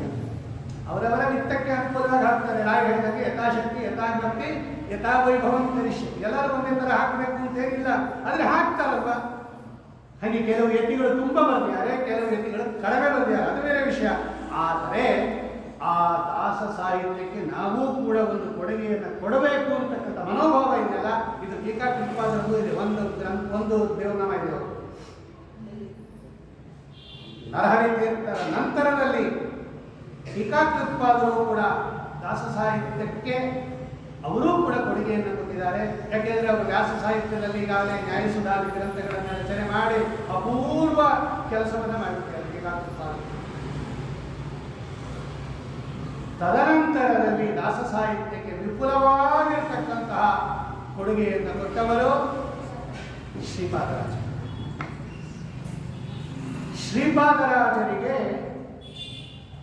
ಸವ್ಯಸಾಚಿ ವ್ಯಾಸದಾಸ ಸಾಹಿತ್ಯ ಸವ್ಯಸಾಚಿ. ಸವ್ಯಸಾಚಿ ಅಂತ ಅರ್ಜುನನಿಗೆ ಹೆಸರು. ಯಾಕೆ ಸವ್ಯಸಾಚಿ ಅಂತ ಕರೀತಾರೆ? ಎರಡು ಕೈಯಲ್ಲೂ ಅದೇ ತರ ಬಾಣ ಬಿಡೋನಂತೆ ಅರ್ಜುನ. ವಿರಾಟ ಪರ್ವತ ನೋಡ್ರಿ, ಅಲ್ಲಿದೆ ಅದು. ಆ ಸವ್ಯಸಾಚಿ ಅದೇ ಅರ್ಜುನ, ಫಲ್ಗುಣ, ಪಾರ್ಥ, ಕಿರೀಟಿ, ಶ್ವೇತವಾಹನ, ಭೀಮತ್ಸು, ವಿಜಯ ಕೃಷ್ಣ, ಸವ್ಯಸಾಚಿ, ಧನಂಜಯ, 10 ಹೆಸರು ಅರ್ಜುನನಿಗೆ. ಯಾಕೆ ಸವ್ಯಸಾಚಿ ಅಂತ ಕರೀತಾರೆ ಅರ್ಜುನನಿಗೆ ಅಂದ್ರೆ ಅವನೇ ಹೇಳುತ್ತಾನೆ, ಎರಡು ಕೈಯಲ್ಲೂ ಅದೇ ತರ ಬಾಣ ಬಿಡೋನಂತೆ ಅರ್ಜುನ. ನಾವು ಬಲಗೈಯಲ್ಲಿ ಬರೆಯೋರು ಎಡಗೈಯಲ್ಲಿ ಬರೆದ್ರೆ ಅದೇನು ಅರ್ಥವೇ ಆಗೋದಿಲ್ಲ. ಇನ್ನೊಬ್ಬರು ಸೈನ್ ಮಾಡುವಾಗ ಎಡಗೈ ಮಾಡ್ತಾರೆ ಅಷ್ಟೇ. ನೋಡಿ, ಯಾಕೆ ಬಲಗೈ ಪ್ರಾಕ್ಟೀಸ್ ಇದೆ ಅವ್ರು ಎಡಗೈಯಲ್ಲಿ ಅಷ್ಟು ಪರ್ಫೆಕ್ಟ್ ಆಗಿ ಮಾಡೋಕ್ಕಾಗಲ್ಲ. ಎಡಗೈ ಅಭ್ಯಾಸ ಇರೋರು ಬಲಗೈಯಲ್ಲಿ ಬರೋಕ್ಕಾಗಲ್ಲ. ಅದೇ ತರ ಬಿಡೋನಂತೆ ಅರ್ಜುನ ಬಾಣ. ಆ ಉತ್ತರ ಗೋಗ್ರಹಣ ಸಂದರ್ಭದಲ್ಲಿ ವರ್ಣನೆ ಮಾಡ್ತಾರೆ ಯಾರು ವಿರಾಟ ಪರ್ವದಲ್ಲಿ. ಅದು ಯಾವಾಗ ಅರ್ಜುನ ಬತ್ತಳಿಕೆಯಿಂದ ಬಾಣ ತಗೋತಾ ಇದ್ದ, ಯಾವಾಗ ಹೂಡ್ತಾ ಇದ್ದ, ಯಾವಾಗ ಬಿಲ್ಗೆ ಎಳೀತಾ ಇದ್ದ, ಬಿಡ್ತಾ ಇದ್ದ ಅನ್ನೋದು ಗೊತ್ತಾಗ್ತಾನೆ ಇರಲಿಲ್ಲ. ನಿನ್ ಕೈ ಎರಡು ಕಡೆಗೂ ತಿರುಗಿಸ್ಕೊಂಬಂತೆ ಬಿಲ್ಲು. ಏಕಾಕಿ ಕೆಲೆಯಶ್ಚಕ್ರೆ ಪದಂ ಮೋದಿಷು ವಿದ್ವಿಷ ತತ್ವ ನಿರ್ಣಯ ವಾಕ್ಯೋಯಂ ಕೇನ ನಾಮನ ಪೂಜ್ಯತೆ. ವಿಷ್ಣು ತತ್ವ ನಿರ್ಣಯ ಒಬ್ಬ ಅರ್ಜುನ ಅಂತ ವರ್ಣನೆ ಮಾಡ್ತಾರೆ ಸುಮಧ್ವಜದಲ್ಲಿ. ಅಷ್ಟು ಅಂತ ಹಿಂಗೆ ಅಲಾತ ಚಕ್ರ ಅಂತ ಕರೀತಾರೆ ಶಾಸ್ತ್ರದಲ್ಲಿ. ಈ ತಿರುಗಿಸ್ತೀವಿ ನೋಡಿ, ಈ ಮಕ್ಕಳು ದೀಪಾವಳಿಯಲ್ಲಿ ಸುರ್ಸುರ್ ಬತ್ತೆ ನೋಡಿ ಹಿಂಗೆ ತಿರುಗಿಸ್ತಾರಲ್ಲ, ಅದು ಎಲ್ಲಾ ಕಡೆ ಇದ್ದಂಗೆ ಕಾಣುತ್ತೆ. ಸರ್ಕಲ್ ಅದು ಒಂದೇ ಕಡೆ ಇರುತ್ತೆ, ಆ ಸ್ಪೀಡ್ಗೆ ಎಲ್ಲ ಕಡೆ ಇದ್ದಂಗೆ ಕಾಣುತ್ತಲ್ಲ, ಹಂಗೆ ಕಾಣೋದಂತೆ ಅರ್ಜುನ ಬಾಣ ತಗೊಂಡಾಗ. ಆ ತರ ಸವ್ಯಸಾಚಿಗಳು ಶ್ರೀಪಾದರಾಜ. ವಾಗ್ವಜ್ರ ಅಂತಕ್ಕಂಥ ಒಂದು ಸುಂದರ ಗ್ರಂಥ ಬರೆದಿದ್ದಾರೆ ಅವರು. ವಿಷ್ಣು ತತ್ವ ನಿರ್ಣಯದ ಟೀಕಾ, ನ್ಯಾಯ ಸುಧಾದ ಟೀಕಾ. ವಾಗ್ವಜ್ರ ಸರಳ ಭಾಷೆಯಲ್ಲಿ ಬರೆದಿರ್ತಕ್ಕಂಥದ್ದು ಮಹೋನ್ನತ ಗ್ರಂಥ ಅದು ವಾಗ್ವಜ್ರ. ಅಂತಹ ಉನ್ನತ ಮಟ್ಟದ ಗ್ರಂಥವನ್ನು ರಚನೆ ಮಾಡಿಕೊಂಡಿರ್ತಕ್ಕಂತಹ ಶ್ರೀಪಾದರಾಜರು ನರಯನ ದೋಕ್ಷಣ ನರವರ ನೆನೆಸುವಿ, ವರಚಂದ್ರ ಚಾಮರ ಹಕಿಸುವಿ, ನರಹರಿ ನಿನ್ನಯ ಕರುಣೆ ತಪ್ಪಿದರೆ ಚರಣಾಭರಣ ಪಾದರಕ್ಷೆ ದೊರೆಯಾದೋ. ಇಟ್ಟಾಗೆ ಇರುವೇನೋ ಹರಿಯೇ ಎನ್ನ ದೊರೆಯೇ. ಸೊಂಪಿಲಿ ಪೊಳೆವ ಪೀತಾಂಬರ ಉಡಿಸುವಿ, ಮಿಂಚಿನಂಚಿನ ಶಾಲು ಒದಿಸುವೆಯೋ. ಕಪಿಲಾರೆ ನಿನ್ನ ಕೃಪೆ ತಪ್ಪಿದ ಮೇಲೆ ಹೇ ಪಿನಾಕಿ ವಂದ್ಯ ಕೌಪಿನ ದೊರೆಯಾದೋ. ಇಟ್ಟಾಗೆ ಇರುವೇನೋ ಹರಿಯೇ ಎನ್ನ ದೊರೆಯೇ. ಎಂಥದ್ದು ಇದೆಲ್ಲ ಎಲ್ಲಿದೆ? ನ್ಯಾಯಸುಧಾದಲ್ಲಿದೆ. ಈ ವಿಷಯ ಇಲ್ಲ. ನಮ್ಮನ್ನ ಭಗವಂತನಿಂದ ಭೇದ ಮಾಡಿರ್ತಕ್ಕಂತಹ ಮೊದಲನೇ ಅಂಶ ಯಾವುದು ಅಂತ ಕೇಳಿದ್ರೆ ಸ್ವಾತಂತ್ರ್ಯ. ಜೀವ ಯಾವತ್ತಿದ್ರೂ ಭಗವಂತನಿಂದ ಭಿನ್ನನೇ. ಅವನು ಸಂಸಾರದಲ್ಲಿರಲಿ ಮೋಕ್ಷದಲ್ಲಿರಲಿ. ಯಾಕೆ ಅಂದ್ರೆ ಯಾವಾಗಲೂ ಜೀವ ಸ್ವತಂತ್ರನೇ. ಜೀವ ಶಬ್ದದ ಡೆಫಿನಿಷನ್ನೇ ಇನ್ನೊಂದನ್ನ ಅವಲಂಬಿಸ್ಕೊಂಡು ಬದುಕಿರೋದು ಅರ್ಥ. ನೀವು ಎಲ್ಲಿ ಹೋದ್ರೂ ಮೆಣಸಿನಕಾಯಿ ಖಾರನೇ ರೀ. ಭಾರತದಲ್ಲಿ ಖಾರ ಇಲ್ಲ, ಅಮೇರಿಕಾದಲ್ಲಿ ಖಾರ, ಥೈಲ್ಯಾಂಡಲ್ಲಿ ಹುಳಿ. ಈ ಮೆಣಸಿನಕಾಯಿ ಒಂದೊಂದು ರುಚಿ ಇರುತ್ತೆ. ನೀವು ಒಂದೊಂದು ಕಡೆ ನೀವು ಯಾವ ದೇಶಕ್ಕೆ ಕರ್ಕೊಂಡು ಹೋಗ್ರಿ ಸ್ವಲ್ಪ ಹೆಚ್ಚು ಕಡಿಮೆ ಇರ್ಬೋದು. ಗುಂಟೂರು ಕಾಯಿ, ಆ ಕಾಯಿ ಖಾರದಲ್ಲಿ ಹೆಚ್ಚು ಕಡಿಮೆ ಇರ್ಬೋದು. ಹೊರತು ಮೆಣಸಿನಕಾಯಿ ಖಾರನೇ ಅದು. ಹಾಗೆ ಜೀವ ನೀವು ಸಂಸಾರಾವಸ್ಥೆಯಲ್ಲಿದ್ದರೂ ಭಗವಂತನಿಂದ ಭಿನ್ನ, ಮೋಕ್ಷದಲ್ಲಿದ್ದರೂ ಭಗವಂತನಿಂದ ಭಿನ್ನ. ಜೀವ ಅಂದ್ರೆ ಅಸ್ವತಂತ್ರ. ಉಪಜೀವ್ಯತ್ವಂ ಜೀವತ್ವಂ, ಇನ್ನೊಬ್ಬನನ್ನ ಅವಲಂಬಿಸ್ಕೊಂಡು ಬದುಕಿರೋನು ಅಂತ ಅರ್ಥ. ಅಂದ್ರೆ ಸ್ವತಂತ್ರ ಅಲ್ಲ ಅಂತ ಅರ್ಥ. ಭಗವಂತ ಎಂಥವನು? ಸರ್ವತಂತ್ರ ಸ್ವತಂತ್ರ ಅವನು. ನಾವೆಂಥವರು? ಅಸ್ವತಂತ್ರರು. ಅದಕ್ಕೆ ನಮಗೂ ಅವ್ರಿಗೂ ಭೇದ ಇರೋದು. ಸ್ವತಂತ್ರ ವ್ಯಕ್ತಿ ಯಾವತ್ತೂ ಅಸ್ವತಂತ್ರ ವ್ಯಕ್ತಿ ಆಗಲ್ಲ, ಅಸ್ವತಂತ್ರ ವ್ಯಕ್ತಿ ಸ್ವತಂತ್ರ ವ್ಯಕ್ತಿ ಆಗಲ್ಲ. ಅದು ಏನೋ ಯಾವುದೋ ಕಾರಣದಿಂದ ಬಂದಿತ್ತಲ್ಲ, ಅದು ಸ್ವರೂಪದಲ್ಲೇ ಅಸ್ವಾತಂತ್ರ್ಯ ನಮಗೆ. ಇದನ್ನ ಶ್ರೀಪಾದರಾಜರು ಅದನ್ನು ಹೇಳ್ತಾರೆ. ಇಟ್ಟಾಂಗೆ ಇರುವೇನೋ ಹರಿಯೇ, ನಾನು ಅಸ್ವತಂತ್ರ. ನೀನು ಹೆಂಗೆ ಇಟ್ಟಿರ್ತೀಯೋ ನಾನು ಹಂಗಿದ್ದೀನಿ. ನಾನು ಚೇಂಜ್ ಮಾಡ್ಕೊಂಡು ನನಗೇನು ಸ್ವಾತಂತ್ರ್ಯ ಇದೆಯೋ? ಗಂಗಾ ಜನಕ ಪಾಂಡುರಂಗ ನಿನ ಭಕ್ತನ ಸಂಗಮೀನಲ್ಲಿ ದುಷ್ಟ ಸಂಗ ಬೇಡ, ಅಂಗನೆಯರ ಕೂಡಿ ಅನಂಗವಾನಕ್ಕೆ ಸಿಲುಕಿ ಬಗ ಪಡಲಾರೇನೋ, ರಂಗ ಬಿಟ್ಟಲ ದೊರೆಯೇ ಇಟ್ಟಂಗೆ ಇರುವೇನೋ ಹರಿಯೇ ಎನ್ನ ದೊರೆಯೇ. ಏನು ದಾಸ ಸಾಹಿತ್ಯ ಶ್ರೀಪಾದರಾಜರು ಅವರು ಏನು ವಿಷ್ಣು ತತ್ವನಿಗೆ ಟೀಕಾ ಬರೆದಿದ್ದಾರೆ, ಅವರು ಏನು ನ್ಯಾಯಸುಧಾ ಟೀಕಾ ಭಾಗವಜ್ರ ಬರೆದಿದ್ದಾರೆ, ಇಷ್ಟೋ ಬರ್ತಿದ್ದಾರೆ ಅವರು ದೇವನಾಮದಲ್ಲಿ. ನೀವೊಂದು ಶಿಬಿರ ಏರ್ಪಡಿಸಬೇಕಾದ್ರೆ ವ್ಯಾಸದಾಸ ಸಾಹಿತ್ಯ ತುಲನಾತ್ಮಕ ಅಧ್ಯಯನ ಅಂತ ನಾನು ತೋರಿಸ್ಕೊಡ್ತೀನಿ ಎಲ್ಲೆಲ್ಲಿದೆ ಅಂತ.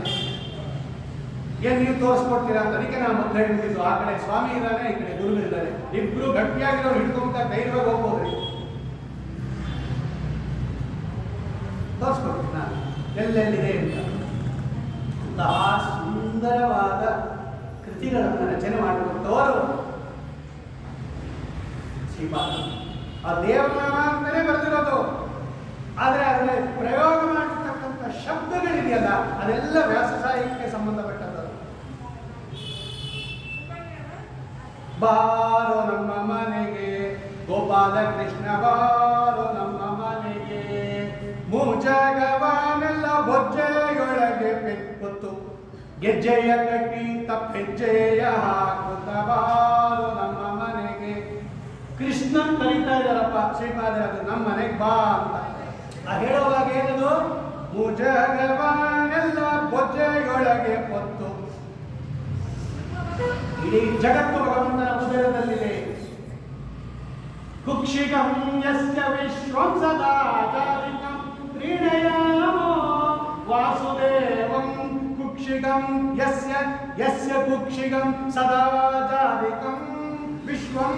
ಆಚಾರ್ಯ ಬರೆದರು, ಯಾರ ಉದರದಲ್ಲಿ ಬ್ರಹ್ಮಾದಿಗಳಿಂದ ಕೂಡಿದ ಜಗತ್ತು ಸದಾ ಇರುತ್ತೋ ಅಂತಹ ಪ್ರೀಣಯಾಮೋ ವಾಸುದೇವಂ ದೇವತಾ ಮಂಡಲ ಖಂಡ ಮಂಡಲ.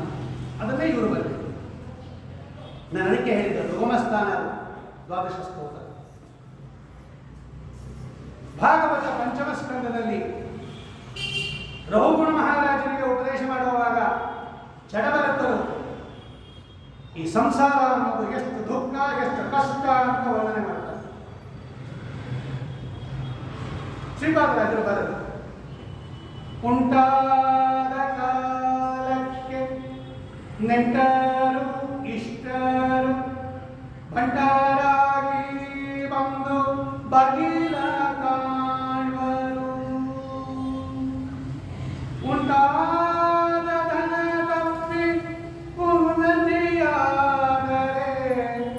ಒಂಟೆಯಂತೆ ಕತ್ತು ಮೇಲಕ್ಕೆ ಎತ್ತುವರು ಕಾಡ ಬೆಳದಿಂಗಳು ಈ ಸಂಸಾರ ಕತ್ತಲೆ ಬೆಳದಿಂಗಳು.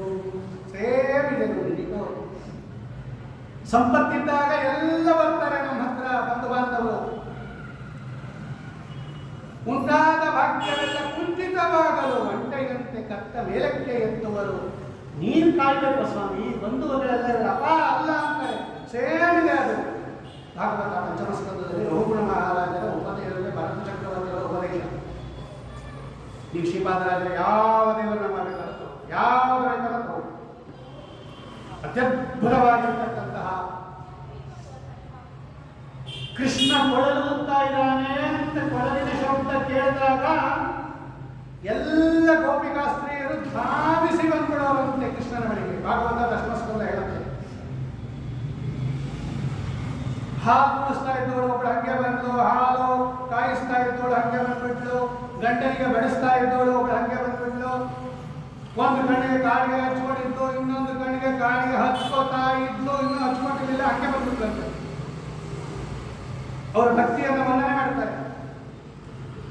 ಯಾಕೆ ಬಂದವಳು? ಅದೇನು ದೊಡ್ಡ ವಿಷಯ. ಒಂದು ಕಣ್ಣಿಗೆ ಹಚ್ಕೊಂಡಿದ್ದು, ಇನ್ನೊಂದು ಕಣ್ಣಿಗೆ ಹಚ್ಕೊಂಡಿರಲಿಲ್ಲ ಅಂದಾಗ ಅವಳು ಆಲೋಚನೆ ಮಾಡುತ್ತಂತೆ. ಆ ಹೆಣ್ಣು ಮಗಳು ಕಾಡಿಗೆ ಕಣ್ಣಿಗೆ ಸೌಂದರ್ಯನೂ ಹೌದು, ಅದು ಸೌಮಂಗಲ್ಯನೂ ಹೌದು.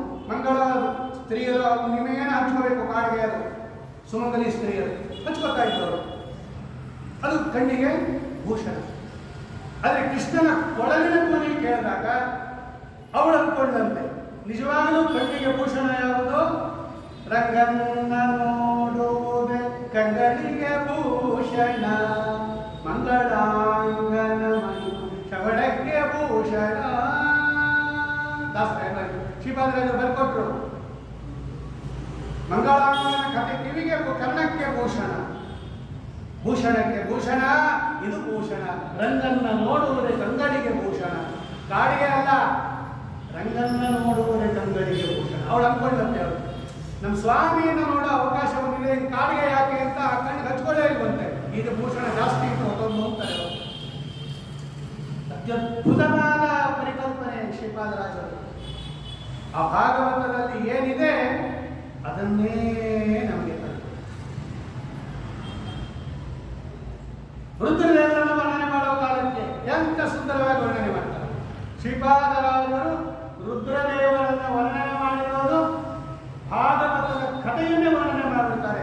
ಹರ ಮುಂದಿನ ವೈಕುಂಠಕ್ಕೆ ಬರಲು ತಾತಗೆ ವಂದಿಸಲು, ನಿನ್ನ ತರುಣಿ ರೂಪವ ನೋಡುವ ನೆನಲು, ನ ಹರಿತ ನ ಸುನಗಲು, ಕರೆದು ಸೈರಿಸಲಾರೆ ನೀಯನಲು, ಹಠದಿ ಕುಳ್ಳಿರಲು, ಹರನು ಹಠದಿ ಕುಳ್ಳಿರಲು, ಕರುಣಿಗಳ ರಸಮೋಹನದ ಮೊಗವ ನೋಡಿ ಅರುಣೋದಯಕ್ಕೆ ಬಾ ಎಂದು ಕಳುಹಿದ ವೃಷಭ ಮೇರೀರ ವಿಷಧನ ನ್ಯಾರೇ ಬೇಡಮ್ಮಯ್ಯ. ಭಾಗವತ ಅಷ್ಟಮಸ್ಕಂದದಲ್ಲಿರೋ ಕಥೆ ಅದು. ರುದ್ರದೇವರು ಮೋಹಿನಿ ಲೋಕವನ್ನು ನೋಡಬೇಕು ಅಂತ ಆಸೆ ಪಟ್ಟಾಗ ಏನಾಯಿತು ಅಂತ ಕಥೆ ಇದೆ, ಅದನ್ನು ವರ್ಣನೆ ಮಾಡಿ. ರುದ್ರದೇವರನ್ನು ವರ್ಣನೆ ಮಾಡಿದಂಗೂ ಆಯಿತು, ಭಾಗವತ ದಶಮಸ್ಕಂದದ ಕಥೆಯನ್ನು ಹೇಳಿದಂಗಾಯಿತು.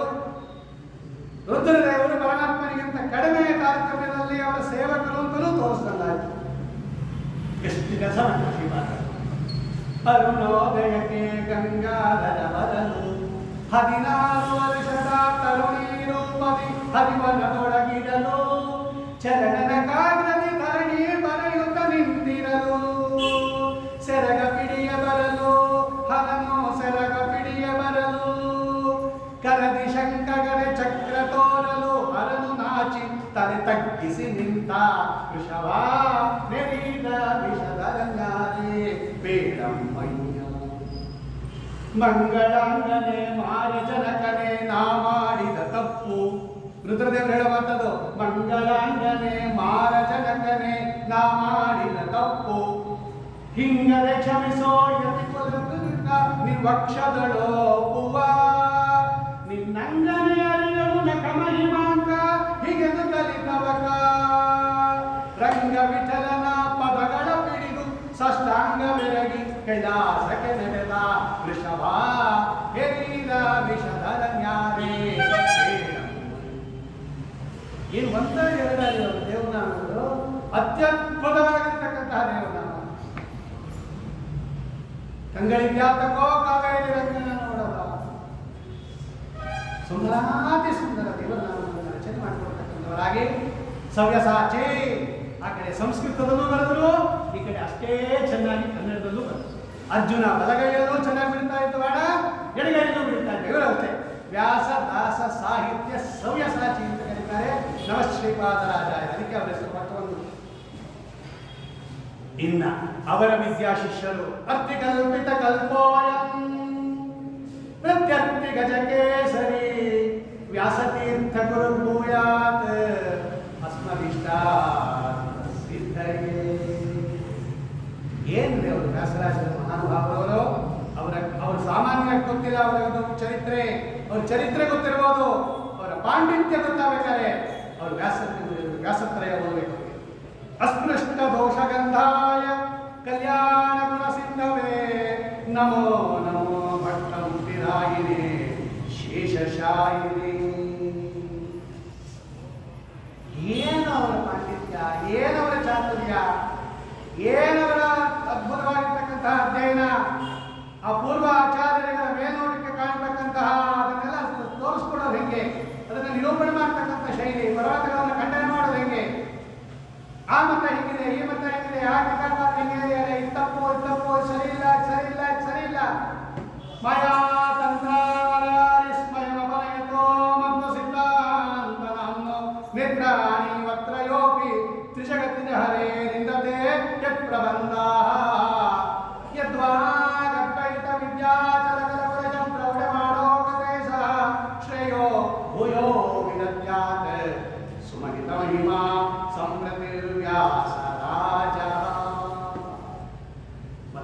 ಅಂತ ಅಂತಕ್ಕಂಥ ನರಸಿಂಹದೇವರ 3 ಕಣ್ಣುಗಳು ಚಂದ್ರಿಕಾ, ಜಯಾಮೃತ, ತಕ್ಕತಂಗವ. ಅಂತಹ ಗ್ರಂಥಗಳನ್ನು ರಚನೆ ಮಾಡಿರ್ತಕ್ಕಂತಹ ವ್ಯಾಸರಾಜರು ಎಷ್ಟು ಸರಳವಾಗಿರ್ತಕ್ಕಂತಹ ಕನ್ನಡ ಪದಗಳನ್ನು ರಚನೆ ಮಾಡಿಬಿಟ್ಟಿದ್ದಾರೆ ಅಂದರೆ ಇವರೇನ ವ್ಯಾಸರಾಜರು ಅನ್ನೋಷ್ಟು ಡೌಟ್ ಬಂದ್ಬಿಡ್ತು. ಆ ಕನ್ನಡ ಗ್ರಂಥಗಳನ್ನು ನೋಡಿದಾಗ ಅತ್ಯದ್ಭುತವಾಗಿರ್ತಕ್ಕಂಥದ್ದು ಶ್ರೀಕೃಷ್ಣ ಅಥವಾ ಶ್ರೀಕೃಷ್ಣ ಅಂತಕ್ಕಂತಹ ಅಂಕಿತದಲ್ಲಿ ಮಹಾನುಭಾವರಾಗಿರ್ತಕ್ಕಂತಹ ವ್ಯಾಸರಾಜರು ನಮಗೋಸ್ಕರವಾಗಿ ಅತ್ಯದ್ಭುತವಾಗಿರ್ತಕ್ಕಂತಹ ದೇವನಾಮಕಂತಹ ಮಹಾನುಭಾವರು ಎಷ್ಟು ಸರಳ ಬರ್ತದೆ. ಕೃಷ್ಣ ಕೃಷ್ಣ ಕೃಷ್ಣ ಎಂದು 3 ಬಾರಿ ನೆನಗಿರೋ ಸಂತುಷ್ಟನಾಗಿ ಕೃಷ್ಣ ತನ್ನ ಲೋಕ ಕೊಡುವನು. ಕೃಷ್ಣ ಕೃಷ್ಣ ಕೃಷ್ಣ ಎಂದು 3 ಬಾರಿ ನೆನಗಿರೋ ಜನ್ಮವೇತ್ತಿ ಮಧ್ವಮತವ ಅನುಸರಿಸಿ ನಡೆಯಿರೋ ಸುಮಾನದಲ್ಲಿ ಶ್ರೀಕೃಷ್ಣ ತನ್ನ ಲೋಕ ಕೊಡುವನು. ಕೃಷ್ಣ ಕೃಷ್ಣ ಕೃಷ್ಣ ಎಂದು 3 ಬಾರಿ ನೆನಗಿರೋ ಆಸ್ಮಾಕೆ ವೇಕ್ಷಿತೆ ಪಕ್ಷೆ ಮೋಕ್ಷಂ ದದ್ಯಾದ ಮೋಕ್ಷಜಃ ತತ್ರ ಸ್ವಾನಂ ನಿನ ಪುಂಸಾಂ ಸೇವಂತೆ ವಿಷಯಾನ್ ಬಹೂನ್ ಸುಮಧುರ್ಯ. ಸೇಮ್ ಬರ್ತವೆ. ಆಸ್ಮಾಕೆ ವೇಕ್ಷಿತೆ ಪಕ್ಷೆ ಮೋಕ್ಷಂ ದದ್ಯಾತ್ ಅಧೋಕ್ಷಜಃ. ಯಾರು ಕೊಡ್ತಾರೆ ಮೋಕ್ಷ? ನಮ್ಮಲ್ಲಿ ನಮ್ಮ ಸ್ವಾಮಿ ಕೊಡ್ತಾರೆ. ದೊಡ್ಡ ವಿಷಯ ಅದು. ನ್ಯಾಯಸುಧಾದಲ್ಲಿ ಬಂಧ ಮಿಥ್ಯಾತ್ವವಾದ ಅಂತ ಒಂದು ಪ್ರಕರಣ. ಈ ಸಂಸಾರ ಬಂಧನ ಇದೆಯಲ್ಲ, ದುಃಖ, ಇದೆಲ್ಲ ಮಿಥ್ಯ ಅಂತಾರೆ ಪರವಾದಿಗಳು. ಸುಳ್ಳಿದು, ಇದು ಸತ್ಯ ಅಲ್ಲ. ನಾವು ಅನ್ಕೊಂಡಿದ್ದೀವಿ ಇದನ್ನೆಲ್ಲ ಸತ್ಯ ಅಂತ, ಇದು ಮಿಥ್ಯ. ಯಾಕೆ? ಅದು ಜ್ಞಾನದಿಂದ ಹೋಗುತ್ತೆ. ಆದ್ದರಿಂದ ಅದು ಅಜ್ಞಾನ ಕಲ್ಪಿತ ಅಥವಾ ಅಜ್ಞಾನ. ನೋಡಿ, ದೇವನಾಮ ಅಂದ್ಬಿಟ್ಟಿವಿ ವ್ಯಾಸರಾಜರು. ಚಂದ್ರಿಕಾ ತೆಗೆದು ನೋಡಿ ಗೊತ್ತಾಗುತ್ತೆ ಆ ದೇವನಾಮಕ್ಕೆ ಎಲ್ಲಿ ಬಂದಿದ್ದಾರೆ ಚಂದ್ರಿಕಾಚಾರ್ಯರು ಅಂತ. ಪರಮತಿಯರು ಏನ್ ಹೇಳ್ತಾರೆ ಗೊತ್ತಾ? ಈ ಸಂಸಾರ ಅನುಭವಿಸ್ತಾ ಇದೀವಲ್ಲ ನಾವು, ಜನನ ಮರಣ ರೂಪ ದುಃಖ ಸಂಸಾರ, ಅದನ್ನ ಸಂಸಾರ ಅನ್ರಿ, ದುಃಖ ಅನ್ರಿ, ಬಂಧ ಅನ್ರಿ, ಎಲ್ಲ ಒಂದೇ. ಒಟ್ಟು ದುಃಖ. ಈ ದುಃಖ ಪರಮತದ ಪ್ರಕಾರ ಇದು ಮಿಥ್ಯ, ಅರ್ಥಾತ್ ಸದಸದ್ ವಿಲಕ್ಷಣ, ಅನಿರ್ವಚನೀಯ. ಇದು ಸತ್ಯ ಅಲ್ಲ, ಆರೋಪಿತ. ಅಜ್ಞಾನದಿಂದ ಕಲ್ಪನೆ ಮಾಡಿಕೊಂಡಿರೋದು ವಾಸ್ತವ ಅಲ್ಲ ಅಂತಾರೆ. ಯಾಕೆ ಅಂದರೆ ಅಕ್ಷಿಪ್ತ, ಪ್ರಯೋಜನ ಕ್ಷಿಪ್ತ, ವಿಷಯಾಕ್ಷಿಪ್ತ ಅಂತ ಕರೀತಾರೆ. ಅದು ನೋಡಿ, ಜ್ಞಾನದಿಂದ ಹೋಗುತ್ತೆ ಅಂದರೆ ಅದು ಅಜ್ಞಾನನೇ ಆಗಿರಬೇಕು. ಉದಾಹರಣೆ ಕೊಡ್ತಾರೆ. ಈಗ ಬೆಳಕು, ಇಲ್ಲಿ ಕತ್ಲಿರುತ್ತೆ, ಲೈಟ್ ಹಾಕ್ತೀರಾ, ಏನಾಗುತ್ತೆ? ಕತ್ಲೆ ಹೋಗುತ್ತೆ. ಬೆಳಕಿಗೆ ಕತ್ತಲೆಯನ್ನ ಮಾತ್ರ ಹೋಗಿಸುವ ಸಾಮರ್ಥ್ಯ ಇದೆಯೇ ಹೊರತು ಇಲ್ಲಿರೋ ಪದಾರ್ಥ ಎಲ್ಲ ಹೋಗಲ್ಲ ಬೆಳಕಾದ ತಕ್ಷಣ. ಈಗ ತಟ್ಟೆ ಇದೆ, ಕತ್ಲಾಗತ್ತೆ. ಬೆಳಕು ಬಂದಾಗ ಕತ್ಲೆ ಹೋಗುತ್ತೆ ಹೊರತು ಈ ತಟ್ಟೆ ಏನು ಹೋಗಲ್ಲ, ಇಲ್ಲೇ ಇರುತ್ತೆ. ಅಂದ್ರೆ ಬೆಳಕಿಗೆ ಕತ್ತಲೆಯನ್ನ ಮಾತ್ರ, ತನಗೆ ವಿರುದ್ಧವಾದದ್ದನ್ನ ಮಾತ್ರ ಹೋಗಲಾಡಿಸುವ ಸಾಮರ್ಥ್ಯ ಇದೆಯೇ ಹೊರತು ಕತ್ತಲೆಗೆ ವಿರೋಧ ಅಲ್ಲ. ಇದು ಕತ್ತಲೆಯಲ್ಲೂ ಇರುತ್ತೆ, ಬೆಳಕಲ್ಲೂ ಇರುತ್ತೆ. ಈ ತಟ್ಟೆ ಅದು ಹೋಗಲ್ಲ. ಅಲ್ಲಿಗೆ ಜ್ಞಾನದಿಂದ ಹೋಗಬೇಕಾದ್ರೆ ಅದು ಅಜ್ಞಾನ ಆಗಿರಬೇಕು. ಅಲ್ಲಿಗೆ ಬ್ರಹ್ಮಜ್ಞಾನದಿಂದ ಈ ಸಂಸಾರ ಹೋಗುತ್ತೆ ಅಂದಮೇಲೆ ಅದು ಅಜ್ಞಾನ ಆಗಿರಬೇಕು ಅಥವಾ ಅಜ್ಞಾನ ಕಾರ್ಯ ಆಗಿರಬೇಕು ಅಂತ ಅವರು ಡೆಫಿನೇಷನ್ ಮಾಡಿದ್ರು. ಟೀಕಾಕೃತ್ಪಾದರು, ಆಚಾರ್ಯರು, ವ್ಯಾಸರಾಜರು ಎಲ್ಲ ಹೇಳ್ತಾರೆ, ಅಪ್ಪ ಜ್ಞಾನದಿಂದ ಹೋಗುತ್ತೆ ಸಂಸಾರ ಅಂತೇನಾದ್ರೂ ಇದ್ದಿದ್ರೆ ಯಥಾಕಥಂಚಿತು ನೀವು ಹೇಳಿದ್ದು ಒಪ್ಪುವುದಾಗಿತ್ತು. ಆದರೆ ಜ್ಞಾನದಿಂದ ಹೋಗಲ್ಲ ಈ ಸಂಸಾರ, ಭಗವಂತನ ಅನುಗ್ರಹದಿಂದ ಹೋಗಬೇಕದು. ಸ್ವಾಮಿ ಅನುಗ್ರಹದಿಂದ ಹೋಗೋದು ಸಂಸಾರ, ಚೇತನ ವ್ಯಾಪಾರ ಅದು. ಅಲ್ಲಿ ಬೆಳಕು ಬಂದಾಗ ಕತ್ಲೆ ಹೋಗುತ್ತಲ್ಲ, ಹೌದು, ಬೆಳಕು ಯಾರಾದ್ರೂ ಉಂಟು ಮಾಡ್ಬೇಕಲ್ವಾ? ಅಟ್ಲೀಸ್ಟ್ ಸ್ವಿಚ್ ಆದ್ರೂ ನೀವು ಹಾಕ್ಬೇಕಲ್ವಾ? ಸ್ವಿಚ್ ಹಾಕಕ್ಕಾದ್ರೂ ಬೇಕಲ್ವಾ ನೀವು? ಜ್ಞಾನ ಜಡ ಪದಾರ್ಥ, ಜಡ ಪದಾರ್ಥಕ್ಕೆ ಸ್ವಯಂ ಕೆಲಸ ಇಲ್ಲ, ಪ್ರವೃತ್ತಿ ಇಲ್ಲ. ಓಂ ರಚನಾ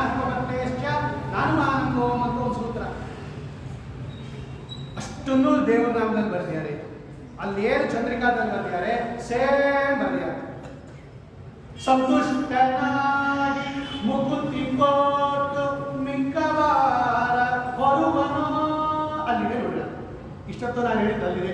ಸಂತುಷ್ಟನಾಗಿ ಮುಕುತಿ ಕೊಟ್ಟು ಮಿಕ್ಕವಾರ ಹೊರುವನೋ ಕೃಷ್ಣ ಕೃಷ್ಣ ಕೃಷ್ಣ ಎಂದು 3 ಬಾರಿ ನೆನೆಯಿರೋ.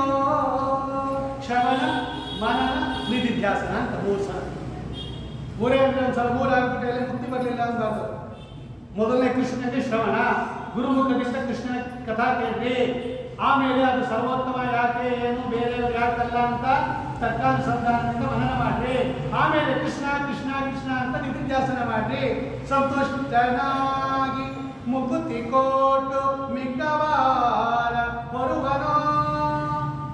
ಅದೇ ಮುಕ್ತಿ ಕೊಟ್ಟ ಮೇಲೆ ಇನ್ನೇನು ಭಾಗ ನಿಂತಿದ್ದು ಪ್ರಶ್ನೆ ಇವಾಗ. ಮೋಕ್ಷನೇ ಡೆಡ್ ಅದು ಕೊಟ್ಟಾದ್ಮೇಲೆ ಮುಗಿದೋಯ್ತಪ್ಪ, ಮಿಕ್ಕ ಭಾಗ ಇನ್ನೇನು ಭಾಗ ಇದೆ. ಆಚಾರ್ಯ ಬರೀತಾರೆ ಅಜ್ಞಾನ ಜ್ಞಾನದೋ ವಿಷ್ಣು ಜ್ಞಾನಿನಾಂ ಮೋಕ್ಷದಶ್ಚ ಸಹ ಆನಂದದಶ್ಚ ಮುಕ್ತಾನ ಸಯೇವೈಕೋ ಜನಾರ್ದನಃ. ಮೋಕ್ಷ ಆದಮೇಲೂ ಇನ್ನೂ ಕೆಲಸ ಇದೆ, ಅದನ್ನ ಭಗವಂತ ಮಾಡ್ತಾನೆ. ಏನು ಮೋಕ್ಷ ಆದ್ಮೇಲೆ ಇನ್ನೇನ್ರಿ ಮುಗಿದೋಯ್ತಲ್ಲ ಅನ್ಬೇಡ್ರಿ. ಮುಕ್ತಿ ಅಂದ್ರೆ ದುಃಖದಿಂದ ಬಿಡುಗಡೆ ಅಂತ ಅರ್ಥ. ಮೋಕ್ಷ ಅಂದ್ರೆ ಬಿಡುಗಡೆ ಅಂತ ಅರ್ಥ. ದುಃಖ ಏನೋ ಹೋಯ್ತು, ಆದ್ರೆ ಒಳಗಡೆ ಇರೋ ಆನಂದ ಅನುಭವಿಸ್ಬೇಕಲ್ವಾ, ಅದಿನ್ನ ಪೆಂಡಿಂಗ್ ಇದೆ. ಕಾಯಿಲೆ ಬಂದಿದೆ, ಬಡತನ ಇದೆ, ಔಷಧಿ ತಗೊಂಡ್ರಿ, ಕಾಯಿಲೆ ಹೋಗುತ್ತೆ, ಬಡತನ ಹೋಗಲ್ಲ. ಬಡತನಕ್ಕೆ ತಿರ್ಗಾ ಇನ್ನೇನೋ ಒಂದು ಬೇಕು. ಔಷಧಿ ಕೊಡ್ತೀರಿ, ಕಾಯಿಲೆ ಹೋಯ್ತು, ದುಡ್ಡು ಬಂತ, ಅದಕ್ಕೆ ಬೇರೆ ಇನ್ನೊಂದು ಪ್ರೋಸೆಸ್. ಅದಕ್ಕೆ ಆಚಾರ್ಯ ಬರೀತಾರೆ ಆನಂದದಶ್ಚ ಮುಕ್ತಾನ. ಮೋಕ್ಷ ಆದಮೇಲೂ ಇನ್ನೂ ಇದೆಯಪ್ಪ. ಮೋಕ್ಷ ಅಂದ್ರೆ ಈ ಜನನ ಮರಣ ರೂಪ ಬಂಧನದಿಂದ ಬಿಡುಗಡೆ ಅಷ್ಟೇ. ಈ ಒಳಗಡೆ ಇರೋ ಆನಂದದ ಆವಿರ್ಭಾವ ಆಗ್ಬೇಕಾದ್ರೆ ತಿರ್ಗಾ ಬೇಕದು. ಮಿಕ್ಕ ವಾರ ಹೊರುವನೋ ವ್ಯಾಸರಾಜ ತೋರಿಸ್ಕೊಡ್ತಾರೆ. ಅದೊಂದು ಸಣ್ಣ ಸಾಲ್ವೆ, ಅದು ಎಷ್ಟು ಸುಂದರವಾಗಿದೆ.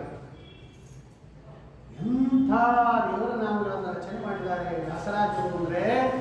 ತಾವೇನು ಚಂದ್ರಿಕಾ ನ್ಯಾಯಾಂತ ತರ್ಕತಾಂಡವದಲ್ಲಿ ಹಾಸು ಹೊಕ್ಕಾಗಿ ಭಗವಂತನ ಸರ್ವೋತ್ತಮತ್ವವನ್ನು ಪ್ರತಿಪಾದನೆ ಮಾಡಿದ್ದಾರಲ್ಲ, ಸೇರು ಕನ್ನಡ ಭಾಷೆಯಲ್ಲಿ ಕೊಟ್ಟಿದ್ದಾರೆ. ಅದಕ್ಕೆ ಒಬ್ಬೊಬ್ಬರ ದಾಸರ ಒಬ್ಬೊಬ್ಬರ ಯತಿಗಳ ಚಿಂತನೆ ಮಾಡಬೇಕದು ಅತ್ಯದ್ಭುತವಾಗಿರ್ತಕ್ಕಂತಹ. ಹೀಗೆ ವ್ಯಾಸರಾಜರು ಕೂಡ ಭಗವಂತನ ಅಥವಾ ಮುಖ್ಯ ಪ್ರಾಣದೇವರ ಅಥವಾ ರುದ್ರದೇವರ ತಾರತಮ್ಯ ಯಾರು ಬಿಟ್ಟಿಲ್ಲ ಅನ್ನೋದು ಜ್ಞಾಪಕ ಮಾಡ್ತೀವಿ. ಎಲ್ಲರೂ ತಾರತಮ್ಯದಿಂದಲೇ ಸ್ತೋತ್ರ ಮಾಡಿದ್ದಾರೆ. ಜೀವಾಳ ತಾರತಮ್ಯ ಅನ್ನೋದು. ನಮ ಪಾರ್ವತಿ ಪತಿನುತ ಜನಪದ ನಮೋ ವಿರೂಪಾಕ್ಷ ಸದಾ ಕವನದಲ್ಲ ಮನ ಭಕುತಿ ಕೊಡು ನಮೋ ವಿಶಾಲಾಕ್ಷ. ಅದು ಕೇಳ್ತಾರೆ ರುದ್ರದೇವರು ಏನ್ ಕೇಳಬೇಕು? ರಮ ರಮಣನಲ್ಲ ಮನ ಭಕುತಿ ಕೊಡು, ರಮ ರಮಣನಲ್ಲ ಮನ ಭಕುತಿ ಕೊಡು ನಮೋ ವಿಶಾಲಾಕ್ಷ. ಒಳ್ಳೆ ಭಕ್ತಿ ವೈರಾಗ್ಯ ಜ್ಞಾನಗಳನ್ನು ಕೊಡ್ತಕ್ಕಂಥವರು ಹನುಮದೇವರು ತೋರಿಸ್ಕೊಟ್ಟು ವ್ಯಾಸರಾಜರು. ಅವರ ಮಾರ್ಗವನ್ನು ಅನುಸರಿಸಿರ್ತಕ್ಕಂಥವರೇ ತಪೋ ವಿದ್ಯಾ ವಿರಕ್ತ್ಯಾದಿ ಸದ್ಗುಣೋಗಕರಾನಹಂ ವಾರಿರಾಜ ಕುಲೋನ್ವಂದೇ ಹಯಗ್ರೀವದಯಾಶ್ರಯ. ಒಳ್ಳೆಯ ಯತಿ ಪರಂಪರೆ ಹೇಗೆ ಬಂದಿದೆ ನೋಡ್ರಿ. ಆನಂದ ತೀರ್ಥರು, ನರಹರ ತೀರ್ಥರು, ಜಯತೀರ್ಥರು, ಶ್ರೀಪಾದರಾಜರು, ವ್ಯಾಸರಾಜರು, ಅವರ ಶಿಷ್ಯರು ವಾದಿರಾಜ ಸ್ವಾಮಿಗಳು. ಏನು ದೇವನಾಮರೇನು ಅವರ ಉಪಾಸ್ಯ ಮೂರ್ತಿ ಹಯವದನ ಅಂತಕ್ಕಂತಹ ಕೇಂದ್ರದಲ್ಲಿ ಹರಿಗೆಮ್ಮಲ್ಯವ ಶಿರತಿ ಧರಿಸುತ್ತಿರು, ಹರಿನೈವೇದ್ಯವ ಭುಜಿಸುತ್ತಿರು, ನಿತ್ಯ ಇರುಳು ಹಗಲು ಹರಿ ಸ್ಮರಣೆಯ ಬಿಡದಿರು, ದುರುಳರ ಕೂಡದಿರು, ನೀ ದುರುಳರ ಕೂಡದಿರು, ಹರಿಪರ ತೀರಕ ನೇಮವ ಬಿಡದಿರು, ಹರಿಪರ ದೇವತೆಯಂದರುಳಿಸದಿರು, ಗುರುಮುಖದಿಂದ ಸಚ್ಚಾಸ್ತ್ರ ಪುರಾಣವ ನಿರುತನಿ ಕೇಳುತ್ತಿರು, ನಿರುತನಿ ಕೇಳುತ್ತಿರು, ನಾರಾಯಣನ ನೆನೆ ಮನವೇ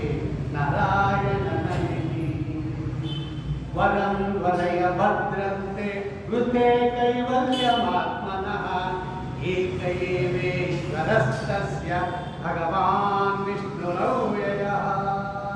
ಎಲ್ಲಿದೆ ಗೊತ್ತಾ ಶ್ಲೋಕ? ಭಾಗವತ ಶ್ಲೋಕ. ಸೇಮ್ ಶ್ಲೋಕ ಹಂಗೆ ಹಾಕ್ಬಿಟ್ಟಿದ್ದಾರೆ ದೇವರ ನಾಮದಲ್ಲಿ. ವರಂ ವರಯ ಭದ್ರಂತೆ ಋತೆ ಕೈವಲ್ಯವಾತ್ಮನಃ ಏಕ ಏವೇಶ್ವರಸ್ತಸ್ಯ ಭಗವಾನ್ ವಿಷ್ಣುರವ್ಯಯಃ. ಕೇಳಿದ್ರೆ ನೋಡಿ ಅಂತಾರೆ ಅವರು. ಭಾಗವತ ನೋಡಿ ಕೇಳು. ಯಾಕೆ ಅಂದ್ರೆ ಮೋಕ್ಷ ಕೊಡೋರು ಒಬ್ಬನೇ ಒಬ್ಬ. ಎಲ್ಲ ಭಕ್ತರ ಇಷ್ಟ ಕೊಡುವುದಕ್ಕೆ ಕೈವಲ್ಯ ಸ್ಥಾನವ ಬಿಟ್ಟ. ಬಂದಿರೋದೇ ನಮಗೆಲ್ಲ ಅಭಿಷ್ಟ ಕೊಡೋದಿಕ್ಕೆ. ಭಾಗವತದಲ್ಲಿ ದಶಮಸ್ಕಂದದಲ್ಲಿ ಮುಚುಕುಂದ ಮಹಾರಾಜನಿಗೆ ದೇವತೆಗಳು ಹೇಳುತ್ತಾರೆ, ಮುಚುಕುಂದ ಮಹಾರಾಜ, ನಮ್ಮ ಒಂದು ವಿನಂತಿಯನ್ನು ನೀನು ತಗೊಂಡು ದೈತ್ಯರ ವಿರುದ್ಧ ಹೋರಾಡಿ ನಮಗೆ ಜಯ ಗಳಿಸ್ಕೊಟ್ಟಿದ್ಯಾ. ಏನು ಬೇಕಾದರೂ ವರ ಕೇಳು ಕೊಡ್ತೀವಿ, ಆದರೆ ಮೋಕ್ಷವನ್ನು ಕೇಳಬೇಡ. ಎಕ್ಸೆಪ್ಟ್ ಮೋಕ್ಷ, ಏನು ಬೇಕಾದರೂ ಕೇಳು. ವೃದ್ಧೇ ಕೈವಲ್ಯ ಆತ್ಮನಃ. ಯಾಕೆ ಮುಚ್ಚಿಕೊಂಡ? ಏನು ಬೇಕಾದರೂ ಕೊಡ್ತೀನಿ ಎಕ್ಸೆಪ್ಟ್ ಅಂತ ಹೇಳ್ತಾ ಇದ್ದೀರಲ್ಲ ಅಂದ್ರೆ ಯಾಕೆ ಅದು ಗೊತ್ತಾ? ಅದು ನಮ್ಮ ಕೈಯಲ್ಲಿಲ್ಲ, ನಮ್ಮ ಜೂರಿಸ್ಟಿಕ್ಷನ್ ಬರಲ್ಲ. ಏಕ ಏವೇಶ್ವರಸ್ತಸ್ಯ ಭಗವಾನ್ ವಿಷ್ಣುರವ್ಯಯಃ. ಅದನ್ನು ಕೊಡೋ ಸಾಮರ್ಥ್ಯ ಇರ್ತಕ್ಕಂಥದ್ದು, ಅದನ್ನು ಕೊಡೋ ಸ್ವಾತಂತ್ರ್ಯ ಇರ್ತಕ್ಕಂಥದ್ದು ಏಕಏವ ನಮ್ಮ ಸ್ವಾಮಿಗೆ ಮಾತ್ರ, ಭಗವಂತನಿಗೆ ಮಾತ್ರ. ನಮಗೆ ಶಕ್ತಿ ಇಲ್ಲ. ಅದೊಂದು ವರ ಬಿಟ್ಟು ಏನು ಬೇಕಾದರೂ ಕೇಳ್ಬೋದು. ಅದನ್ನು ಹಂಗೆ ಹಾಕ್ತಿದ್ರು. ನೋಡಪ್ಪ, ಭಾಗವತದಲ್ಲಿ ಹೇಳ್ತಾ ಇದೆ, ನಿಂಗೆ ಮೋಕ್ಷ ಬೇಕು ತಾನೆ, ಮೋಕ್ಷ ಬೇಕು ತಾನೆ ನಿಮಗೆ. ನಾರಾಯಣನೇ ಮನವೇ ನಾರಾಯಣನೇ, ನಾರಾಯಣನ ಮನ್ನಿಸು ವರ್ಣಿಸು, ಆರಾಧನೆಗಳ ಮಾಡುತ್ತ ಪಾಡುತ್ತ ನೀರಾಜನದಿಂದ ಅರ್ಚಿಸು ಮೆಚ್ಚಿಸು ಪಾರಾಯಣ ಪ್ರಿಯನ, ವೇದ ಪಾರಾಯಣ ಪ್ರಿಯನ. ಇಲ್ಲೊಂದು ವಿಷಯ ತೋರಿಸ್ತೀನಿ ನೋಡಿ. ನೀರಾಜನದಿಂದ ಅರ್ಚಿಸು ಮೆಚ್ಚಿಸು ಪಾರಾಯಣ ಪ್ರಿಯನ. ಅಲ್ಲರಿ, ಪಾರಾಯಣ ಪ್ರಿಯನಿಗೆ ಪಾರಾಯಣ ಮಾಡಬೇಕೆ ಹೊರತು ನೀರಾಜನ ಯಾಕೆ ಮಾಡಬೇಕು ಅಂತ ನಾನು ಕೇಳ್ತೀನಿ. ನೀರಾಜನ ಅಂದ್ರೆ ಏನು? ಮಂಗಳಾರತಿ ಮಾಡೋದು ಅಂತ ಅರ್ಥ. ಪಾರಾಯಣ ಪ್ರಿಯನಿಗೆ ಪಾರಾಯಣ ಮಾಡೋದು ಅಂತ ಹೇಳಬೇಕಾಗುತ್ತೆ ಹೊರತು ನೀರಾಜನ ಅಂತ ಯಾಕೆ ಹೇಳಿದ್ರು ವಾದರಾಜರು? ಇವ್ರಿಗೆ ಬಹಳ ಇಷ್ಟ ಮೈಸೂರು ಪಾಕು, 2 ಜಿಲೇಬಿ ಹಾಕು ಅನ್ನೋದಾಯ್ತು. ಇವರು ಮೈಸೂರು ಪಾಕ್ ಮೇಲೆ ಬಹಳ ಪ್ರೀತಿ, ಇಷ್ಟಪಡ್ತಾರೆ. 2 ಜಿಲೇಬಿ ಹಾಕಪ್ಪ ಇವರಿಗೆ ಅಂದ್ರೆ, ಸ್ವಾಮಿ ನಮ್ಗೆ ಮೈಸೂರು ಪಾಕ್ ಇಷ್ಟ ಅಂತ ನೀವೇ ಹೇಳ್ತಾ ಇದ್ದೀರಾ, ಹಾಕೋದು ಮಾತ್ರ ಜಿಲೇಬಿ ಹಾಕ್ತಾರೆ. ಹಂಗಾಗಿ ಇವಾಗ ಪಾರಾಯಣ ಪ್ರಿಯನ ಪಾರಾಯಣದಲ್ಲಿ ಮುಂದಿಸು ಅಂತ ಹೇಳ್ಬೇಕಾಯ್ತು. ನೀರಾಜನದಿಂದ ಅರ್ಚಿಸು ಅಂತ ಯಾಕೆ ಹೇಳಿದ್ರು ವಾದರಾಜ ಸ್ವಾಮಿಗಳು? ದೇವನಾಮ ಅಂತ ಹೇಳ್ಬಿಡ್ತೀವಿ, ಹಾಡು ಹೇಳ್ಬಿಡ್ತೀವಿ. ಇಲ್ಲಿ ನೋಡ್ರಿ, ಇಲ್ಲಿ ಪ್ರಾಬ್ಲಮ್ ಬಂತೀವಿ. ಈ ಕಾಂಟ್ರಡಿಕ್ಟರಿ ಹೇಳ್ತಾ ಇದ್ದೀರಲ್ಲಿ. ನೀರಾಜನ ಶಬ್ದಕ್ಕೆ ಪವಮಾನ ಸೂಕ್ತ ಅಂತ ಅರ್ಥ ನೋಡಿ. ನೀರಾಜನ ಅಂದ್ರೆ ಮಂಗಳಾರತಿ ಅನ್ನೋದು ಸಾಮಾನ್ಯ ಅರ್ಥ. ನೀರಾಜನ ಅಂತ ಪವಮಾನ ಸೂಕ್ತ ಇದೆಯಲ್ಲ, ಸ್ವಾದಿಷ್ಟಯ ಅವದಿಷ್ಟಯ ಪವಸ್ವಸೋ ವದಾಲಯ ಇಂದ್ರಾಯ ಮಾತಾವೇ ಸುತಃ ರಕ್ಷೋಹ ವಿಶ್ವಚರ್ಷಣಿರಭಿಯೋ ನಿಮಯೋ ಹತಂ ದೃಢಾಸನಸ್ತಮಸಾದತ್. ಏನು ಪವಮಾನ ಸೂಕ್ತ ಇದೆಯಲ್ಲ, 610 ಮಂತ್ರಗಳು, ಇದಕ್ಕೆ ನೀರಾಜನ ಅಂತ ಕರೀತಾರೆ. ಅದರಿಂದ ನಾವು ಹೇಳುವಂತ ವಾದರಾಜರು ಹೇಳ್ತಾರೆ, ಭಾಗವತದಲ್ಲಿದೆ ಅದು. ಭಾಗವತ ಏಕಾದಶ ಸ್ಕಂದದಲ್ಲಿ ಕೃಷ್ಣ ಉದ್ಧವನಿಗೆ ಹೇಳ್ತಾನೆ, ನೀರಾಜನ ಮಂತ್ರದಿಂದ ನಮಗೆ ಪೂಜೆ ಮಾಡಬೇಕು ಅಂತ. ವಿಷ್ಣು ನೀರಾಜನಾದಿತಿ ಅದನ್ನು ಅವ್ರು ಕರೀತಾರೆ. ಯಾಕೆ ನೀರಾಜನ ಅಂತ ಕರೀತಾರೆ? ಪವಮಾನ ಸೂಕ್ತಕ್ಕೆ ನಿತರಾಂ ರಂಜಯೇ ಯಸ್ಮ, ನೀರಾಜನ ಮುಚ್ಚ, ಚೆನ್ನಾಗಿ ಸಂತೋಷಪಡಿಸುತ್ತಂತೆ ಭಗವಂತನನ್ನ. ಯಾವುದು? ಪವಮಾನ ಸೂಕ್ತ. ಅದಕ್ಕೆ ನೀರಾಜನ ಅಂತ ಕರೀತಾರೆ. ನೀ ಅಂದ್ರೆ ನಿತರಾಂ, ಚೆನ್ನಾಗಿ, ರಂಜಯೇ ನಿತರಾಂ ರಂಜಯತಿ ನೀರಾಜನ, ಚೆನ್ನಾಗಿ ಭಗವಂತನನ್ನ ಸಂತೋಷಪಡಿಸುತ್ತಂತೆ. ಅದಕ್ಕೆ ನೀರಾಜನ ನೀರಾಜನ ಅಂತ ಕರೀತಾರೆ. ಅದು ನೀರಾಜನದಿಂದ ಅರ್ಚಿಸಿ ಮೆಚ್ಚಿಸು ಪಾರಾಯಣ. ಏನು ನೋಡಿ ಕೂಡ್ಬಿಡುತ್ತೆ, ಅವನು ಪಾರಾಯಣ ಪ್ರಿಯ, ಅದಕ್ಕೆ ಅವನ ಮುಂದೆ ಪವಮಾನ ಸೂಕ್ತ ಪಾರಾಯಣ ಮಾಡು. ಪಾರಾಯಣ ಪ್ರಿಯ, ಪಾರಾಯಣ ಪ್ರಿಯನಿಗೆ ಮಂಗಳಾರತಿ ಮಾಡು ಅಂದ್ರೆ ಏನಂತ?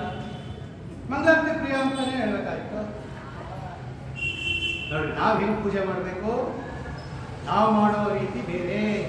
ಬೇರೆಯವರು ಅದು ಯಾರಿಗೆ ಪವಮಾನ ಸೂಕ್ತ ಬರಲ್ಲ, ಯಾರಿಗೆ ಪವಮಾನ ಸೂಕ್ತ ಹೇಳೋ ಅಧಿಕಾರ ಇಲ್ಲ, ಅವರಿಗೆ ನೀರಾಜನೆ ಮಾಡಿ.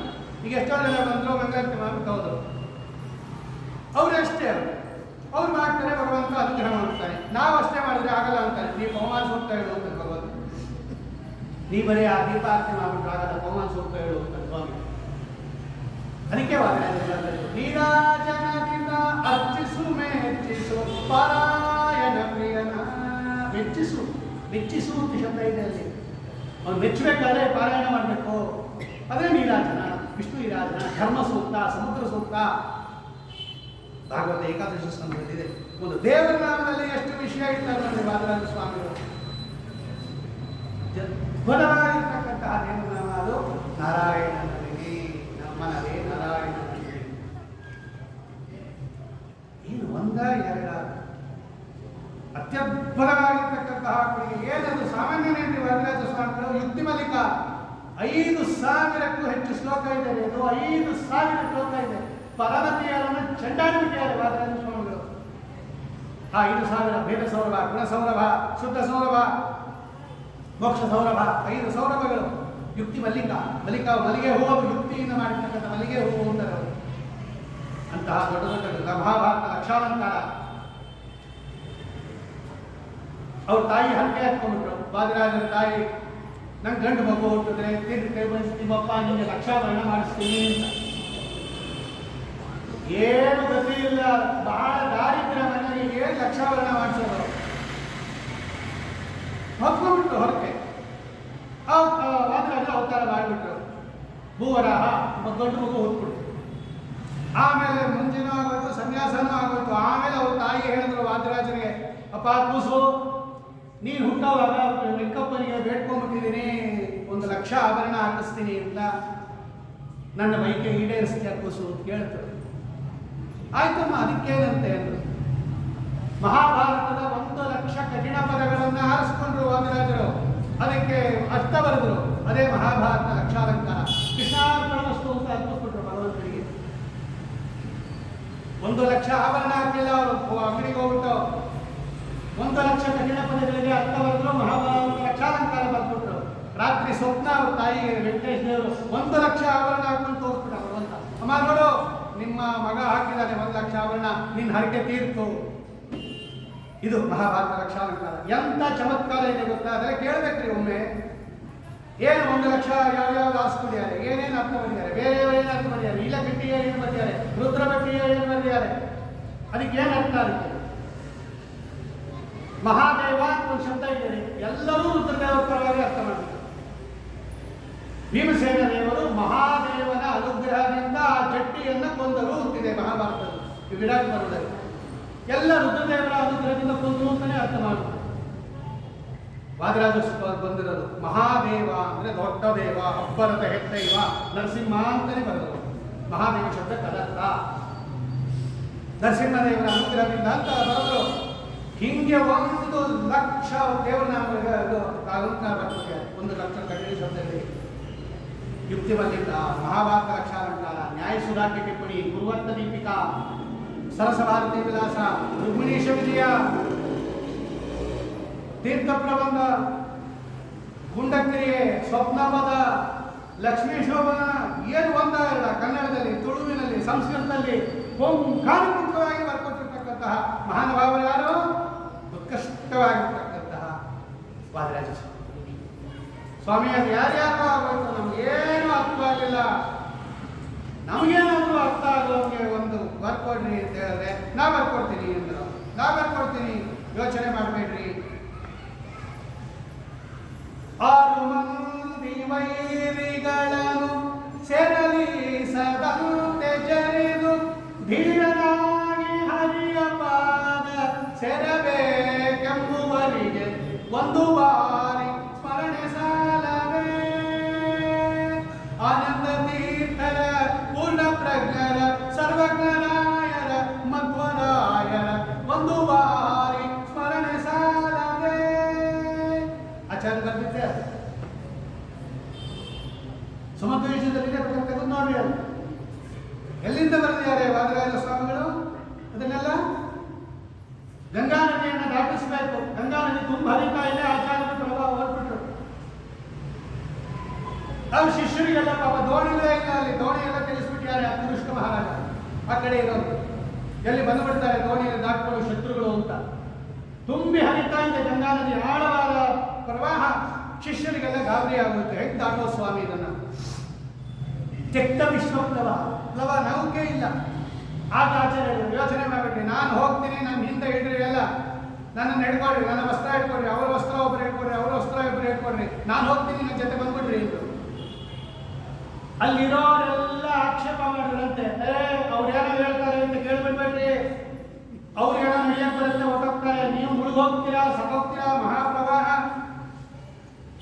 ಆ ಬೆಸ್ತರೆಲ್ಲ ಹೇಳಿದ್ರಂತೆ, ಹೋಗ್ಬೇಡ್ರಿ ಹೋಗ್ಬೇಡ್ರಿ, ನಮ್ಗೆ ಅಭ್ಯಾಸ ಇದೆ, ನಾವು ನೋಡಿದ್ದೀವಿ, ಇಲ್ಲಿ ಮಹಾ ಆಳ ಇದೆ, ಆಳ ಇದೆ. ಇಮಾನ್ ಸ್ವಸ್ವಪೂರ್ವಂ ಸಮಯಾತ್ಮವಾಚ್ಯ ಸಲೀಲಂದಯಾಲು ಕೃಪಾಮೂಲಯಾತ್ಮ ನಿಷೇಧನೃತ್ಯ ಚಲನ್ಯಲಂಗಂ. ಹೋಗ್ಬೇಡಿ ಹೋಗ್ಬೇಡಿ ಹೋಗ್ಬೇಡಿ ಅಂತ ಹೇಳ್ತಾ ಇರೋನ್ನ ಲೆಕ್ಕಿಸ್ಕೊಳ್ಳದೇನೆ ಆಚಾರ್ಯರು ಹಿಡ್ಕೊಂಡ್ರಿ, ನಾನು ಹೇಳ್ತಾ ಇದ್ದೀನಿ ಅಂತ ಎಲ್ಲಾನು ಕರ್ಕೊಂಡು ಹೋಗ್ತಾರೆ. ನೋಡ್ರ ಎಷ್ಟು ಚೆನ್ನಾಗಿ ಗಂಗಾ ನದಿ ದಾಟಿಸಿದ್ರು ಆಚಾರ್ಯರು ಅಂತ ಹೇಳ್ಬಿಟ್ಟು. ಅಷ್ಟಕ್ಕೆ ನಿಲ್ಸಲ್ಲ ಅವರು, ನಾರಾಯಣ ಪಂಡಿತಾಚಾರ್ಯರು. ಇದೇ ರೀತಿ ಶ್ರೀಮದಾಚಾರ್ಯರು ಸಂಸಾರವನ್ನು ದಾಟಿಸ್ತಾರೆ ಅಂತಿದೆ. ನಿಷೇಧಂ ಅನಾದೃತ್ಯ ಚಾನನ್ಯಲಂಗಾನ್ ಸಂಸ್ಕೃತಿಂ ವಾ. ಸಂಸ್ಕೃತಿ ಅಂದ್ರೆ ಸಂಸಾರ, ಅದನ್ನು ತಗೊಂಡ್ರು ವಾದಿರಾಜರು. 6 ಮಂದಿ ವೈರಿಗಳನ್ನು ಸೇರಲಿ ಸದಂತೆ ಜರಿದು ಧೀರನಾಗಿ ಹರಿಯ ಪಾದ ಸೇರಬೇಕೆಂಬುವರಿಗೆ. ನಾವು ಭಗವಂತನ ಹತ್ರ ಹೋಗ್ತೀವಿ ಅಂದ್ರೆ ನಮ್ಮನ್ನು ಹಿಂದೆ ಎಳೆಯೋದು ಯಾವ್ದು ಗೊತ್ತಾ? ಈ ಕಾಮಕ್ರೋಧಾದಿ ಅರಿಷಟ್ ವರ್ಗಗಳು. 6 ಮಂದಿ ವೈರಿಗಳನ್ನು ಸೇರಲಿ ಸದಂತೆ ಜರಿದು ಧೀರನಾಗಿ, ಧೀರ ಅಂದ್ರೆ ಧೈರ್ಯಶಾಲಿ, ಧೀರನಾಗಿ ಹರಿಯ ಪಾದ ಸೇರಬೇಕೆಂಬುವರಿಗೆ ಒಂದು ಬಾರಿ ಸ್ಮರಣೆ ಸಾಲವೇ. ಅದು ಒಂದಲ್ಲ, ನಿಮ್ಗೆ ಯಾವ್ದು ಜ್ಞಾಪಕ ಬರ್ತೋ ಅದೇ ಹೇಳ್ರಿ ಅಂದ್ರು. ಆನಂದ ತೀರ್ಥರ ಅಜ್ಞಾಪಕ ಬಂದ್ರೆ ಅದನ್ನೇ ಹೇಳ್ರಿ. ಪೂರ್ಣ ಪ್ರಜ್ಞರ ಅಜ್ಞಾಪಕ ಬಂದ್ರೆ ಅದೇ ಹೇಳ್ರಿ. ಸರ್ವಜ್ಞರಾಯರ ಮಧ್ವರಾಯರ ಒಂದು ಬಾರಿ ಸ್ಮರಣೆ ಸಾಲದೆ. ಮೋಕ್ಷಶಾಸ್ತ್ರ ಕೊಟ್ಟಿದ್ದರಿಂದ ಆನಂದ ತೀರ್ಥರು, ಅಪಾರ ಬುದ್ಧಿ ಇದ್ದಿದ್ದರಿಂದ ಪೂರ್ಣ ಪ್ರಜ್ಞರು, ವೇದೋಕ್ತವಾಗಿರ್ತಕ್ಕಂಥ ಹೆಸರಾದ ಮಧ್ವ. ಮಧುವಾಕಾರುಗಾಯ ದೇವದಕ್ಷರಂತಿ ಸಿಂಧಾಮಹ ಮಧ್ವೀನ ಸಂತೋಷದಿ. ಸರ್ವಜ್ಞಾಚಾರ್ಯರು ಅಂತವ್ರು ಬಂದಿರೋ ಬಿರುದರು ಯಾವ್ದಾರ ಹೇಳ್ರಿ, 4 ಹೇಳ್ರಿ, ಅವರು ದಾಟಿಸ್ಬಿಡ್ತಾರೆ ಹೇಳ್ತಾರೆ. ಯಾರು?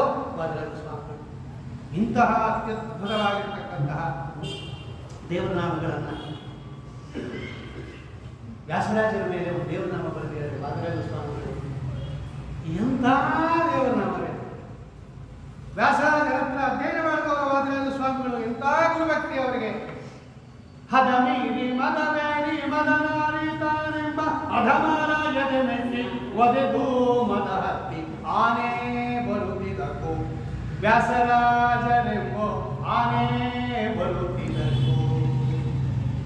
ಮುರಿಯಲು ಗರ್ವವೆಂಬೋ ಕದಳಿಯ, ಮುರಿಯಲು ಗರ್ವವೆಂಬೋ ಕದಳಿಯ ಸಿರಿಹಯವದನನ ಅರಮನೆಯಿಂದ ಪಟ್ಟದಾನೆ ಬರುತ್ತಿದಕು.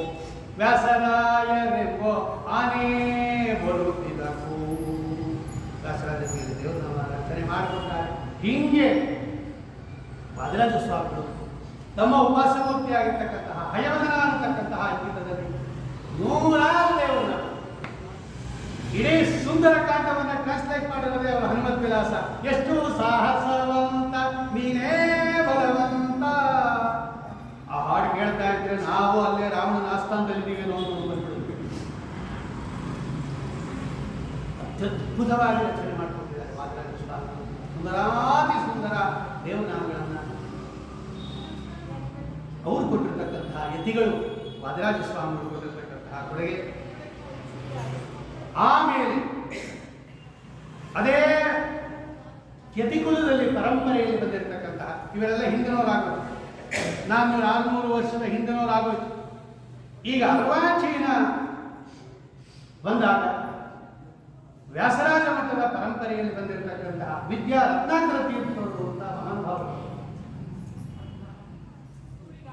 ಪ್ರಸನ್ನ ತೀರ್ಥರು, ವಿದ್ಯಾ ಪ್ರಸನ್ನ ತೀರ್ಥರ ಗುರುಗಳು ವಿದ್ಯಾ ವಾರಿಧಿ ತೀರ್ಥರು, ಅವರ ಗುರುಗಳು ವಿದ್ಯಾ ರತ್ನಾಕರ ತೀರ್ಥರು, ಸತ್ಯಧ್ಯಾನ ತೀರ್ಥರ ಸಮಕಾಲೀನರು. ವ್ಯಾಸತ್ರಯವನ್ನು ಮುಖೋದ್ಗತ ಮಾಡಿಕೊಂಡಿರೋರು. ಪುಸ್ತಕ ಇಲ್ಲದೆ ವ್ಯಾಸತ್ರಯ, ಚಂದ್ರಿಕಾ, ನ್ಯಾಯಾಮೃತ, ತರ್ಕದಾಂಡವ ಹೇಳೋದಕ್ಕೆ ಯಾರು ರತ್ನಾಕರ ತೀರ್ಥರು. ಅವರು ಕೂಡ ತಮ್ಮ ಉಪಾಸ್ಯ ಮೂರ್ತಿಯಾಗಿರ್ತಕ್ಕಂತಹ ನರಸಿಂಹದೇವರ ಅಂಕಿತದಲ್ಲಿ ಅವರು ಕೂಡ ದೇವರ ನಾಮಗಳನ್ನು ರಚನೆ ಮಾಡಿಕೊಂಡಿದ್ದಾರೆ. ಗೋಪಾಲ ಪಾಲಿಸೋ, ಗೋಪಾಲ ಪಾಲಿಸೋ, ನಿನ್ನ ಪಾದ ಸೇವಕ ನಿವನೆಂದು ಭಾವಿಸುತ್ತ ಗೋಪಾಲ ಪಾಲಿಸೋ. ಎಂಥ ಸುಂದರ ದೇವರ ನಾಮ. ವಿದ್ಯಾ ರತ್ನಾಕರ ತೀರ್ಥರು ಸನ್ಯಾಸಿಗಳಾಗಿ ದಾಸ ಸಾಹಿತ್ಯದಲ್ಲಿ ಅಗ್ರಗಣ್ಯರಾಗಿ ದಾಸ ಸಾಹಿತ್ಯಕ್ಕೆ ಕೊಡುಗೆ ಕೊಟ್ಟಿರ್ತಕ್ಕಂಥವರು. ಅದಾದ ಮೇಲೆ ಅವರ ಶಿಷ್ಯರೇ ವಿದ್ಯಾಪ್ರಸನ್ನ ತೀರ್ಥರು. 300ಕ್ಕೂ ಹೆಚ್ಚು ದೇವರನಾಮ ಬರೆದಿದ್ದಾರೆ ಅವರು. 300 and above. ಕನ್ನಡದಲ್ಲಿ ಬರೆದಿದ್ದಾರೆ, ಸಂಸ್ಕೃತದಲ್ಲಿ ಬರೆದಿದ್ದಾರೆ. ಅಯ್ಯೋ ಏನು ಸುಮ್ಮನೆ ಕನ್ನಡದಲ್ಲಿ ಏನೋ ಬರ್ಕೊಂಡ್ಬಿಡ್ತಾರೆ, ಇವರಿಗೆಲ್ಲ ಸಂಸ್ಕೃತನೇ ಬರಲ್ಲ ಅಂತ ಯಾರಾದರೂ ಆಡ್ಕೊಂಡ್ಬಿಟ್ರೆ, ಪ್ರಸನ್ನ ತೀರ್ಥರು ಸಂಸ್ಕೃತದಲ್ಲೇ ಬರ್ಕೊಡ್ತೀನಿ ನೋಡಿ. ಸಂಸ್ಕೃತದಲ್ಲೇ ದಾಸ ಸಾಹಿತ್ಯ ಅದು. ಕ್ಷೀರ ಶರದಿ ವರತನಯ ನೀರಜ ಗಣಕೃತ ನೀಲಾಯ ಚಾರು ನಯನ ದುತಿ ನೀರಾಜನ ದುತಿ ಪೂರಿತ ಶ್ರೀಹರಿ ಪ್ರಿಯ ಜಾಯ ಕಮಲ ಕಮಲಾಸನ ಮುಖ ದಿವಿಜ ಸುನತ ಪದ ಯುಗಳ ಹರಿಣಾ ಸಹ ಭುವಿ ಕೃತ ಲೀಲಾ ಶರಣಾಗತ ಪೋಷಣಶೀಲ. ಹರಿಣಾ ಸಹ ಭುವಿ ಕೃತ ಲೀಲಾ ಶರಣಾಗತ ಪೋಷಣಶೀಲ. ಸ್ಮರ ಸತತಂ ಪ್ರಣತ ಜನ ಪ್ರಸನ್ನ ಯದಿ ವಾಂಚಸಿ ಪರತರ ಸುಖಮಾಪ್ತುಂ ಕಮಲ ಕಮಲಾಸನ ಮುಖ ದಿವಿಜ ಸುನತ ಪದ ಯುಗಳ. ದೇವನಾಮ ಸಂಸ್ಕೃತ ದೇವನಾಮ ಲಕ್ಷ್ಮೀ ದೇವಿಗೆ ಮಾಡಿರೋದು. ಇಂದು ಗಣಸ ಅವ್ರು ಹೆಂಗಿದ್ದಾರೆ, ಲಕ್ಷ್ಮೀ ದೇವಿ ಹೆಂಗಿದ್ದಾಳೆ ಕನ್ನಡದಲ್ಲಿ ವರ್ಣನೆ ಮಾಡ್ತೀರಾ, ಸಂಸ್ಕೃತದಲ್ಲಿ ಇಂದು ಗಣಸ ಮಸುವರ್ಧನ ಇಂದೀವರ ನಿಬನಯನ ಮಂದಸ್ಮಿತ ರುಚಿರಾಗರ ಪಲ್ಲವ ದ್ವಂದ್ವ ವಿನುತ ಸುಂದರ ಹರಿಲೀಲಾ ಕಮಲ ಕಮಲಾಸನ ಮುಖ ದಿವಿಜ ಸುನತ ಪದ ಯುಗಳ. ವಸಂತೀರ್ಥ ದೇವನ ಮತ್ತು ಸಿದ್ಧಾಂತದ ಜೀವ ಜೀವಾಳ ಏನ್ರಿ? ನಮ್ಮಲ್ಲಿ ಏನಾದರೂ ಕೂಡ ಒಂದು ಮಾತಾಡ್ತೀವಿ ನಾವು, ಏನದು? ತೇನವಿನ ತೃಣಮಪಿ ಚಲತಿ. ಭಗವಂತನ ಅನುಗ್ರಹ ಇಲ್ಲದೆ ಇದ್ರೆ ಒಂದು ಹುಲ್ಲು ಕಡ್ಡಿಯೂ ಕೂಡ ಅಲ್ಲಾಡೋದಿಲ್ಲ. ಎಲ್ಲರಿಗೂ ಕಾರಣ ಯಾರು? ನಮ್ಮ ಸ್ವಾಮಿ ನಾರಾಯಣ. ಅಮರ ಕಾರಣ ಒಂದೇ, ಕಾರಣ ಕಾರಣ ಪೂರ್ಣವರೇಣ್ಯ ಅಂತ ನೋಡಿ ಬಂದ್ರು. ಕಾರಣ ನಿವನು ಸಾಧಾರಣನಲ್ಲನೋ ಮಾರಮಣನು ಕರುಣಾರಸಮಯನು. ಕಾರಣನೇ ಇವನು ಎಲ್ಲಕ್ಕೂ ಕಾರಣನೇ ಇವನು. ಕಾರಣನಿವನು ಸಾಧಾರಣನಲ್ಲನು ಮಾರಮಣನು ಕರುಣಾರಸಮಯನು. ಕಾರಣನೇ ಇವನು ಎಲ್ಲವ ಬಲ್ಲವನು ಈತನು ಇಲ್ಲದ ಸ್ಥಳವಿಲ್ಲ. ಚಿಲ್ಲರೆ ದೈವಗಳೆಲ್ಲರೂ ಈತನ ಚಲ್ಲಾಟಕ್ಕೆ ಉಲ್ಲಾಸಿಸುವರು. ಕಾರಣನೇ ಇವನು ಎಲ್ಲಕ್ಕೂ ಕಾರಣನೇ ಇವನು.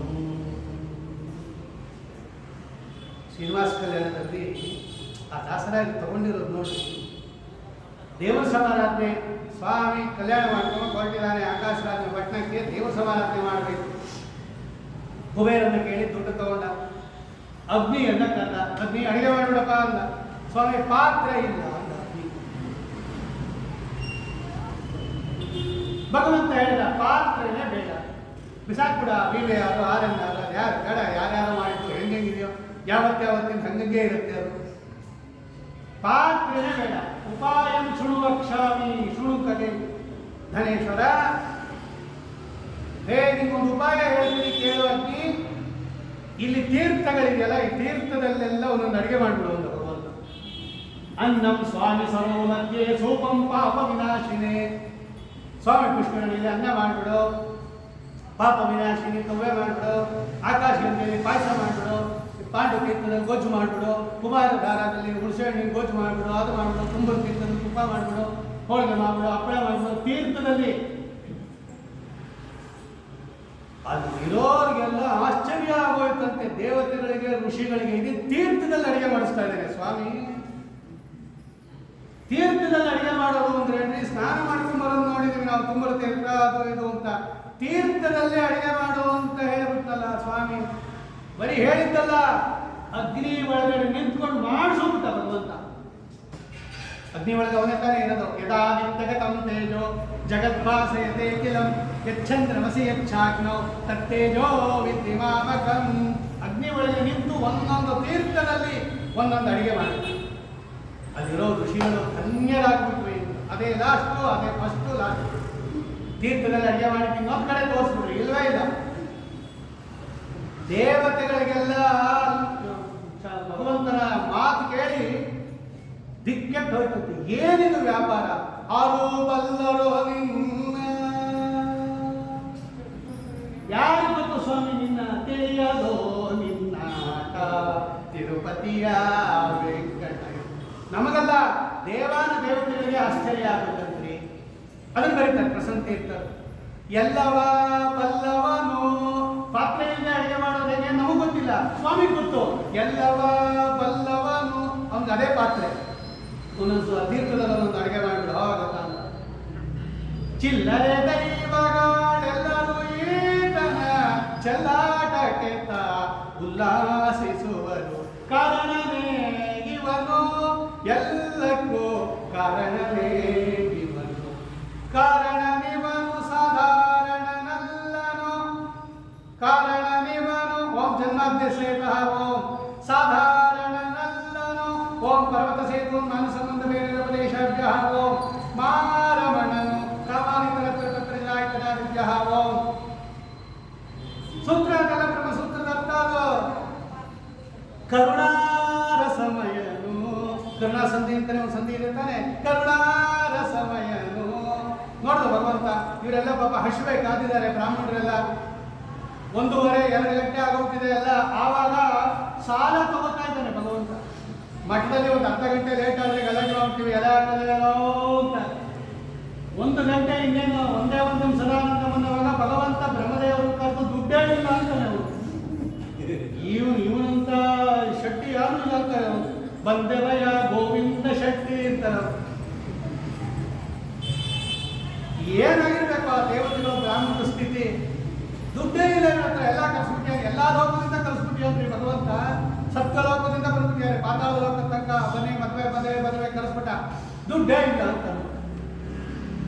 ಅಂತ ಸಂದರ್ಭದಲ್ಲೂ ಕೂಡ ಪಾತ್ರೆ ಇಲ್ಲ. ಹೆಂಗೋ ದುಡ್ಡು ತಗೊಂಬಂದ ಕುಬೇರನ ಹತ್ರ ಸಾಮಾನು ಕಲಿಸ್ದ, ಪಾತ್ರೆ ಇಲ್ಲ.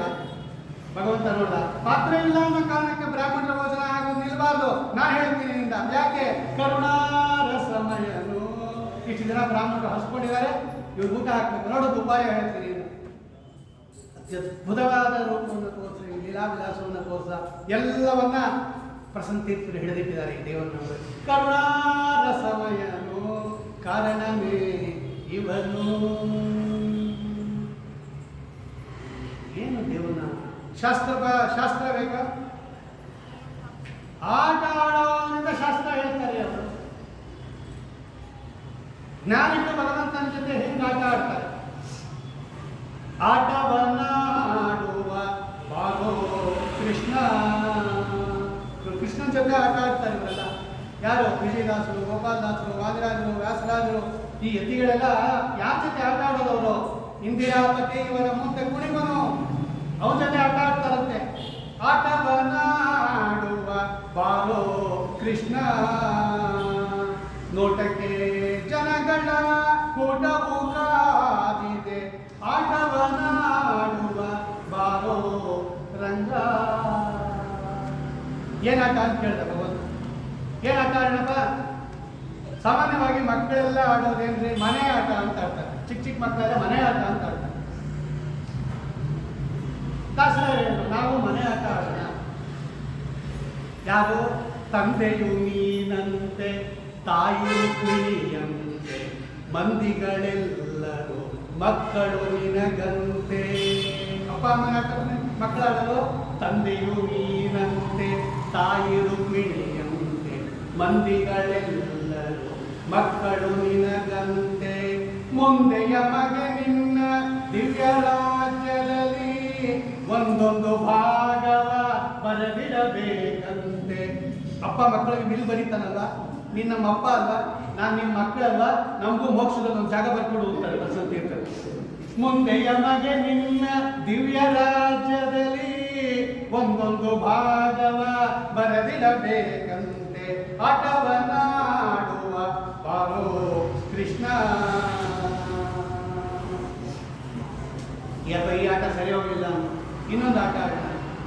ರಾಜ ಸೇವಕ ಆಟ ಆಡೋಣ. ಹೊರೆಯು ನೀನಂತೆ ಹೊರೆಯುವ ಆಶಿಸಲು ಅರಮನೆಯಂದಿದ ನದಿಯಬೇಕಂತೆ, ಪರಿಪರಿಯಲ್ಲಿ ನಿನ್ನ ಸೇವೆಯ ಮಾಡಲು ಪರಿಚಾರಕನ ನಿರಬೇಕಂತೆ. ಆಟವನ್ನಾಡುವ ನೀ ದೊರೆ, ನಾನು ಸೇವಕ, ನಿನ್ನ ಸೇವೆ ಮಾಡೋಕ್ಕೋಸ್ಕರ ನಾನಿದ್ದೀನಿ. ಈ ಆಟ ಆಡೋಣ ಬೇಡ. ಇನ್ನೂ ಆಧ್ಯಾತ್ಮಿಕ ಕೊಟ್ಟೋದ್ರು ಪ್ರಸನ್ನ ತೀರ್ಥರು. ಬಿಂಬವು ನೀನಂತೆ ಕನ್ನಡಿಯೋಳು ಪ್ರತಿಬಿಂಬವು ನಾನಂತೆ ಯೋಗಿ ಪ್ರಸನ್ನ, ಬಿಂಬದ ವಿಧ ವಿಧ ಧ್ಯಾನದಿಂದ ಪ್ರತಿಬಿಂಬದಿ ಬಿಂಬವ ನೋಡುವೆನಂತೆ. ಪ್ರತಿಬಿಂಬ ನಾವು, ಅದರೊಳಗೆ ಬಿಂಬ ನೋಡ್ಬೇಕಲ್ವಾ? ಇದೇ ಬಿಂಬ ಪರೋಕ್ಷ ಸಂಧಿ ಅಂತ ಬರೆಯಲ್ಲದವರು. ಬಿಂಬವು ನೀನಂತೆ ಕನ್ನಡಿಯೋಳು ಪ್ರತಿಬಿಂಬವು ನಾನಂತೆ ಯೋಗಿ ಪ್ರಸನ್ನ, ಬಿಂಬದ ವಿಧ ವಿಧ ಧ್ಯಾನದಿಂದ ಪ್ರತಿಬಿಂಬದಿ ಬಿಂಬವ ನೋಡುವೆನಂತೆ, ಆಟವನ್ನಾಡುವ ಬಾರೋ ಕೃಷ್ಣ. ನೋಟಕ್ಕೆ ಜನಗಳ ಕೂಟವು ಕಾದಿದೆ. ಏನು ಸುಂದರ ಪ್ರಮೇಯಗಳು! ಈ ವ್ಯಾಸ ಸಾಹಿತ್ಯದ ಸಮಗ್ರವಾಗಿರತಕ್ಕಂತಹ ಬರಿತ ಕಡೆಗೂ ಹೇಳಿ ಮುಕ್ತಾಯ ಮಾಡಿಕೊಂಡು, ಕೃಷ್ಣನ ರಾಸಕ್ರಿಯೆ. ಎಲ್ಲರೂ ಭಗವಂತನನ್ನ ಈ ಸಂದರ್ಭದಲ್ಲಿ ದೋಷ ಅಂತ ಹೇಳಿದವರೇ ಜಾಸ್ತಿ. ಕೃಷ್ಣ ಪರಸ್ತ್ರೀಯರ ಜೊತೆಯಲ್ಲಿ ರಾಸಕ್ರೀಡೆ ಆಡಬೇಕ. ಮದುವೆ ಆಗಿರ್ತಕ್ಕಂಥವರು ಅಲ್ಲಿ ಎಷ್ಟೋ ಜನ ಮಕ್ಕಳಾಗಿರ್ತಕ್ಕಂಥವರು ಅಂತರ ಜೊತೆಯಲ್ಲಿ ಅವರೇ ಹೇಳ್ತಾರೆ, ಪತಿ ಸುತಾನ್ವಯ ಭ್ರಾತೃಬಾಂಧವ ಅತಿ ವಿಲಂಘ್ಯತೆ ಅಚ್ಯುತಾಗತ. ಗಂಡನ್ ಬಿಟ್ಟು ಬಂದಿದ್ದೀವಿ, ತಂದೆಯನ್ನು ಬಿಟ್ಟು ಬಂದಿದ್ದೀವಿ, ಎಲ್ಲರೂ ಬಿಟ್ಟು ಬಂದಿದ್ದೀವಿ ಅಂತಾರೆ ಅವರು. ಅವರೆಲ್ಲ ಸಂಸಾರಸ್ಥರು, ಗಂಡ ಮಕ್ಕಳಿರ್ತಕ್ಕಂಥವರು ಬಂದ್ಬಿಟ್ಟಿದ್ದಾರೆ. ಭಗವಂತನ ಅಂಗಸಂಗ ಬೇಕು ಅಂತ ಅವ್ರ ಜೊತೆಯಲ್ಲೆಲ್ಲ ರಾಸಕ್ರೀಡೆ ಆಗಬೇಕು. ರಾಸಕ್ರೀಡಾ ಅನ್ನೋದು ದೊಡ್ಡ ಭರತ ಮಹಾಮುನಿಯ ನಾಟ್ಯಶಾಸ್ತ್ರದಲ್ಲಿ ಒಂದು ಪ್ರಕಾರ. ಅದು ರಾಸಕ್ರೀಡೆ ಅದೇನು ಅಶ್ಲೀಲ ಅಂತ ತಿಳ್ಕೊಂಡ್ಬಿಡ್ಬೇಡ್ರಿ. ರಾಸಕ್ರೀಡೆ ಅಂದರೆ ನಾಟ್ಯಶಾಸ್ತ್ರದಲ್ಲಿ ಇರೋದು. ಆಯ್ತು, ಭಗವಂತನಿಗೆ ಏನು ಲೇಪ ಇಲ್ಲ. ಎಲ್ಲ ಗೋಪಿಕಾ ಸ್ತ್ರೀಯರ ಒಳಗಡೆ ರಮಾದೇವಿಯನ್ನ ಇಟ್ಟು, ಆ ರಮಾದೇವಿಯೊಳಗೆ ತನ್ನನ್ನೇ ತಾನಿಟ್ಟು ತನ್ನ ರೂಪದೊಂದಿಗೆ ಭಗವಂತನಿಗೆ ಸ್ವರಮಣ ಅಂತ ಕರೀತಾರೆ. ಅವನಿಗೇನಿಲ್ಲ. ಆದರೆ ಗೋಪಿಕಾ ಸ್ತ್ರೀಯರು ಯಾವ ಭಾವದಿಂದ ಮಾಡಿದರು, ಯಾವ ಭಕ್ತಿಯಿಂದ ಭಗವಂತನ ಜೊತೆಯಲ್ಲಿ ರಾಸಕ್ರೀಡೆ ಮಾಡಿದರು. ನೂರಾರು ದೇವರನ್ನ ಬರ್ಕೊಟ್ಟಿದ್ದಾರೆ ಪ್ರಸನ್ನ ತೀರ್ಥರು ಕೃಷ್ಣನ ಮೇಲೆ. ಅವರು ಉಪಾಸಮೂರ್ತಿ ಗೋಪಾಲಕೃಷ್ಣ ವ್ಯಾಸರಾಮಠರು. ಬಾರೆ ಸಖಿ ಹೋಗಿ ರಾಸ ಕ್ರೀಡೆಯಾಡುವ, ಸಾರ ಸಾಕ್ಷ ಕೃಷ್ಣನು ತಾಕೊಳಲ ನೋದುವ. ಬಾರೆ ಸಖಿ ಹೋಗಿ ರಾಸ ಕ್ರೀಡೆಯಾಡುವ, ಸಾರ ಸಾಕ್ಷ್ಯ ಕೃಷ್ಣನು ತಾಕೊಳಲನು ಓದುವ. ಅವರ ಅನುಸಂಧಾನ ನೋಡ್ರಿ. ಸಕಲ ಲೋಕನಾಥನೀತನೆಂದು ತಿಳಿಯಿತು, ಸಕಲವನ್ನು ಅರ್ಪಿಸುವುದೊಂದೇ ಮಾರ್ಗ ಉಳಿಯಿತು. ಲಕುಮಿ ಕೊಳಲ ರೂಪದಲ್ಲಿ ಇರುವುದು ಹೊಳೆಯಿತು, ಭಕ್ತಿ ಹರಿದು ಮನಸ್ಸು ಪ್ರಸನ್ನವಾಯಿತು. ಬಾರೆ ಸಖಿ ಬಾರೆ ಸಖಿ ಹೋಗಿ ರಾಸ ಕ್ರೀಡೆಯಾಡುವ, ಸಾರ ಸಾಕ್ಷ್ಯ ಕೃಷ್ಣನ ಕೊಳಲನೋದುವ, ಕೊಳಲನೋದುವ ಕೃಷ್ಣ ಕೊಳಲನೋದುವ. ಸಕಲ ಲೋಕನಾಥನೀತನೆಂದು ತಿಳಿಯಿತು, ಸಕಲವನ್ನು ಅರ್ಪಿಸುವುದು ಒಂದೇ ಉಳಿಯಿತು. ಲಕುಮಿ ಮುರುಳಿ ರೂಪದಲ್ಲಿ ಇರುವುದು ಹೊಳೆಯಿತು, ಭಕ್ತಿ ಹರಿದು ಮನಸ್ಸು ಪ್ರಸನ್ನವಾಯಿತು. ಬಾರೆ ಸಖಿ. ಆ ಸಾಹಿತ್ಯ ನೋಡ್ರಿ, ಅಷ್ಟು ಭಕ್ತಿಯಿಂದ ಭಗವಂತನ ಜೊತೆಯಲ್ಲಿ ರಾಸಕ್ರೀಡೆಯನ್ನು ಆಡಿದವರು ಗೋಪಿಕಾ ಸ್ತ್ರೀಯರು. ಅವನೇ ಅಶ್ಲೀಲ ಅಂತ ತಿಳ್ಕೊಂಡ್ಬಿಡ್ಬೇಡ್ರಿ, ಯಾವುದೋ ಕೆಟ್ಟ ಸ್ತ್ರೀಯರು ಅಂತ ತಿಳ್ಕೊಂಡ್ಬೇಡಿ, ಭಗವಂತನನ್ನ ಆಕ್ಷೇಪ ಮಾಡಬೇಡ್ರಿ. ಇಬ್ಬರೂ ಕೂಡ ಅವನು ಭಕ್ತ, ಇವನು ಭಗವಂತ. ಭಕ್ತ ಭಗವಂತನ ಸಂಬಂಧ ಇದೆ ಎನ್ನುವುದನ್ನ ಸುಂದರಾತಿ ಸುಂದರವಾಗಿ ತಿಳಿಸಿಕೊಟ್ಟಿರೋರು ವಿದ್ಯಾಪ್ರಸನ್ನ ತೀರ್ಥ ಶ್ರೀಪಾದಂಗಳವರು. ಈಗ ಇರ್ತಕ್ಕಂತಹ ಶ್ರೀಪಾದಂಗಳವರ ಪೈಕಿ ತಂಬಿಹಳ್ಳಿ ಹಿರಿಯ ಶ್ರೀಪಾದಂಗಳವರು ಶ್ರೀ ಶ್ರೀ ವಿದ್ಯಾಸಾಗರ ಮಾಧವ ತೀರ್ಥ ಶ್ರೀಪಾದಂಗಳವರು ಸುಂದರಾತಿ ಸುಂದರ ದೇವನಾಮಗಳನ್ನು ರಚನೆ ಮಾಡಿಕೊಂಡಿದ್ದಾರೆ. ಅದಾದ ಮೇಲೆ ಭಂಡಾರಕೇರಿ ಸ್ವಾಮಿಗಳು, ವಿದೇಶ ತೀರ್ಥರು, ವಿದೇಶ ವಿಠಲ ಅಂತಕ್ಕಂತಹ ಗೀತದಲ್ಲಿ ಅವರು ಕೂಡ 200ಕ್ಕೂ ಹೆಚ್ಚು ದೇವನಾಮಗಳನ್ನು ರಚನೆ ಮಾಡಿದ್ದಾರೆ, ಮುದ್ರಿತ ಆಗಿದೆ, ಹಾಡಿದ್ದಾರೆ. ಪ್ರಖ್ಯಾತವಾಗಿರ್ತಕ್ಕಂತಹ ಕಲಾವಿದರು, ಅತ್ಯದ್ಭುತವಾದ ಪಾಂಡಿತ್ಯ ಭಂಡಾರಕೇರಿ ಸ್ವಾಮಿಗಳು.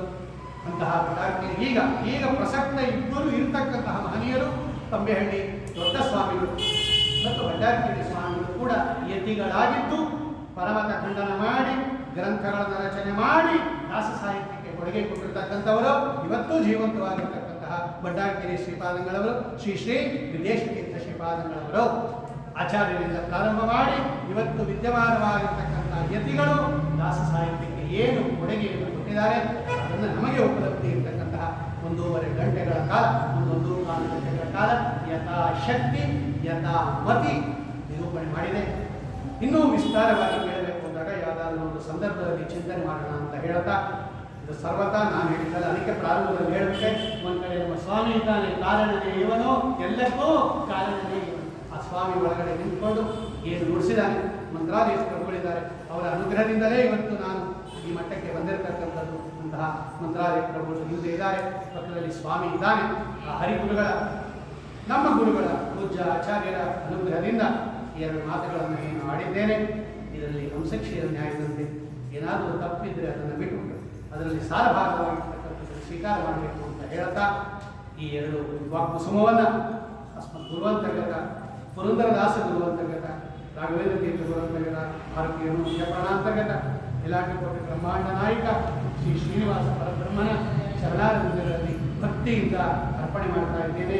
ಶ್ರೀಕೃಷ್ಣ ಅರ್ಪಣವಸ್ತು, ಶ್ರೀಮದ್ವೇಷಾರ್ಪಣವಸ್ತು. ಈಗಾಗಲೇ ನಾನು ಹೇಳಿದಂಗೆ ಅಖಿಲ ಭಾರತ ಮಹಾತ್ಮ ಮಹಾಮಂಡಲದವರು ಅನೇಕ ವರ್ಷಗಳಿಂದ ಬೆಂಗಳೂರಿನ ಅನೇಕ ಬಡಾವಣೆಗಳಲ್ಲಿ ಈ ಜ್ಞಾನಸತ್ರವನ್ನು ಏರ್ಪಡಿಸಿಕೊಂಡು ಬಂದಿದ್ದಾರೆ. ನನ್ನ ಸೌಭಾಗ್ಯ ಅವರು ಮಧುರಾವ್ ಅವರು ಪ್ರತಿಯೊಂದು ಜ್ಞಾನಸತ್ರದಲ್ಲೂ ಕೂಡ ಒಂದು ದಿವಸದ ಉಪನ್ಯಾಸ ನನಗೆ ಸೇವೆ ಮಾಡೋಕ್ಕೆ ಅವಕಾಶ ಕೊಡ್ತಾರೆ. ಬೇರೆ ಬೇರೆ ಕಡೆ ಲೀಡ್ಲಾಕ್ ಆಗಿರ್ಬೋದು, ಗುಡ್ಲಾಕ್ ಆಗಿರ್ಬೋದು, ರಾಯಮಠ ಆಗಿರ್ಬೋದು, ರಾಗಿಗುಡ್ಡ ಆಗಿರ್ಬೋದು, ಇಲ್ಲಿ ಈ ಬಾರಿ ಈ ಗುಳಿಮಾವು ರಾಯರ ಸನ್ನಿಧಾನದಲ್ಲಿ ಕೊಟ್ಟಿದ್ದಾರೆ. ಅವರಿಗೂ ಕೂಡ ನಾನು ಅತ್ಯಂತ ಕೃತಜ್ಞತೆಗಳನ್ನು ಅರ್ಪಿಸಿ ಸುಮಾರು 1.25 ಗಂಟೆಗಳ ಕಾಲ ಶಾಂತ ಚಿತ್ತದಿಂದ ಕೂತು ಇದನ್ನು ಆಧರಿಸಿ ಆಲಿಸಿರ್ತಕ್ಕಂತಹ ನಿಮಗೂ ಕೂಡ ಅರಿವಾಗಿ ವಿಶೇಷ ಅನುಗ್ರಹ ಮಾಡಲಿ ಅಂತ ಪ್ರಾರ್ಥನೆ ಮಾಡ್ತಾ, ಅಖಿಲ ಭಾರತ ಮಹಾತ್ಮ ಮಹಾಮಂಡಲ ಇನ್ನೂ ಹೆಚ್ಚೆಚ್ಚು ಜ್ಞಾನಸತ್ರವನ್ನು ಏರ್ಪಡಿಸಿ ಹರಿವಾಯುಗಳ ಸೇವೆಯನ್ನು ಮಾಡಲಿ. ಮಧುರಾವ್ ಅವರಿಗೆ, ಅವ್ರ ಬಾಲಾಜಿ ಆಗಿರ್ಬೋದು, ಅವರ ಎಲ್ಲ ಟೀಮ್ ಏನಿದೆ, ಕೃಷ್ಣ ಆಗಿರ್ಬೋದು, ಬದರೀಶ್ ಪ್ರಸಾದ್ ಆಗಿರ್ಬೋದು, ಯಾರ್ಯಾರು ಇದಕ್ಕೆ ಟೊಂಕ ಕಟ್ಟಿ ನಿಂತಿದ್ದಾರೆ ಅವರೆಲ್ಲರಿಗೂ ಕೂಡ ಹರಿವಾಯುಗಳ ವಿಶೇಷ ಅನುಗ್ರಹವನ್ನು ಮಾಡಲಿ ಅಂತ ಪ್ರಾರ್ಥನೆ ಮಾಡ್ತಾ, ಎಲ್ಲರಿಗೂ ಕೂಡ ರಾಯರು ಅನುಗ್ರಹ ಮಾಡಲಿ. ಶ್ರೀಕೃಷ್ಣಾರ್ಪಣಮಸ್ತು, ಶ್ರೀಮದ್ವೇಷಾರ್ಪಣಮಸ್ತು. ಪ್ರಾಣೇಶಾಚಾರ್ಯರು ನನಗೆ ಬಹಳ ಹಿಂದಿನಿಂದ ಬೇಕಾದವರು, ಟಿ ಬ್ಲಾಕ್ನಲ್ಲಿದ್ದಾಗಿಂದ ನೋಡಿದ್ದೀನಿ ನಾನು. ಅಂತಹ ಅವರ ಒಂದು ವಿಶೇಷ ನೇತೃತ್ವದಲ್ಲಿ ಈ ಹುಳಿಮಾವು ರಾಯಮಠ ಅತ್ಯದ್ಭುತ ರೀತಿಯಲ್ಲಿ ಮುಂದುವರೆದಿರ್ತಕ್ಕಂಥದ್ದು. ನಮ್ಮ ಸ್ವಾಮಿ ಬಂದು ನಿಂತ್ಬಿಟ್ಟು ಆದಮೇಲೆ ಏನು ಬೇಕಾಗೇ ಇಲ್ಲ. ಮಂಚಾಲಯ ಪ್ರಭುಗಳು ರಾಗಪ್ಪ ವೆಂಕಪ್ಪ ಇಬ್ಬರೂ ಇದ್ದಾರೆ. ಆದ್ದರಿಂದ ಅಂತಹ ಶ್ರೇಷ್ಠ ಸನ್ನಿಧಾನವನ್ನು ಇದಕ್ಕೆ ಬಿಟ್ಕೊಟ್ಟಿರ್ತಕ್ಕಂತಹ ಪ್ರಾಣೇಶಾಚಾರ್ಯರು ಕೂಡ ನನ್ನ ವಂದನೆಗಳನ್ನು ಅರ್ಪಿಸ್ತಾ ಇಲ್ಲಿನ ಎಲ್ಲ ಏನು ಒಂದು ಸೇವಾ ಕಾರ್ಯವನ್ನು ವೃತ್ತರಾಗಿದ್ದಾರೆ ಅವರೂ ಕೂಡ ಧನ್ಯವಾದಗಳನ್ನು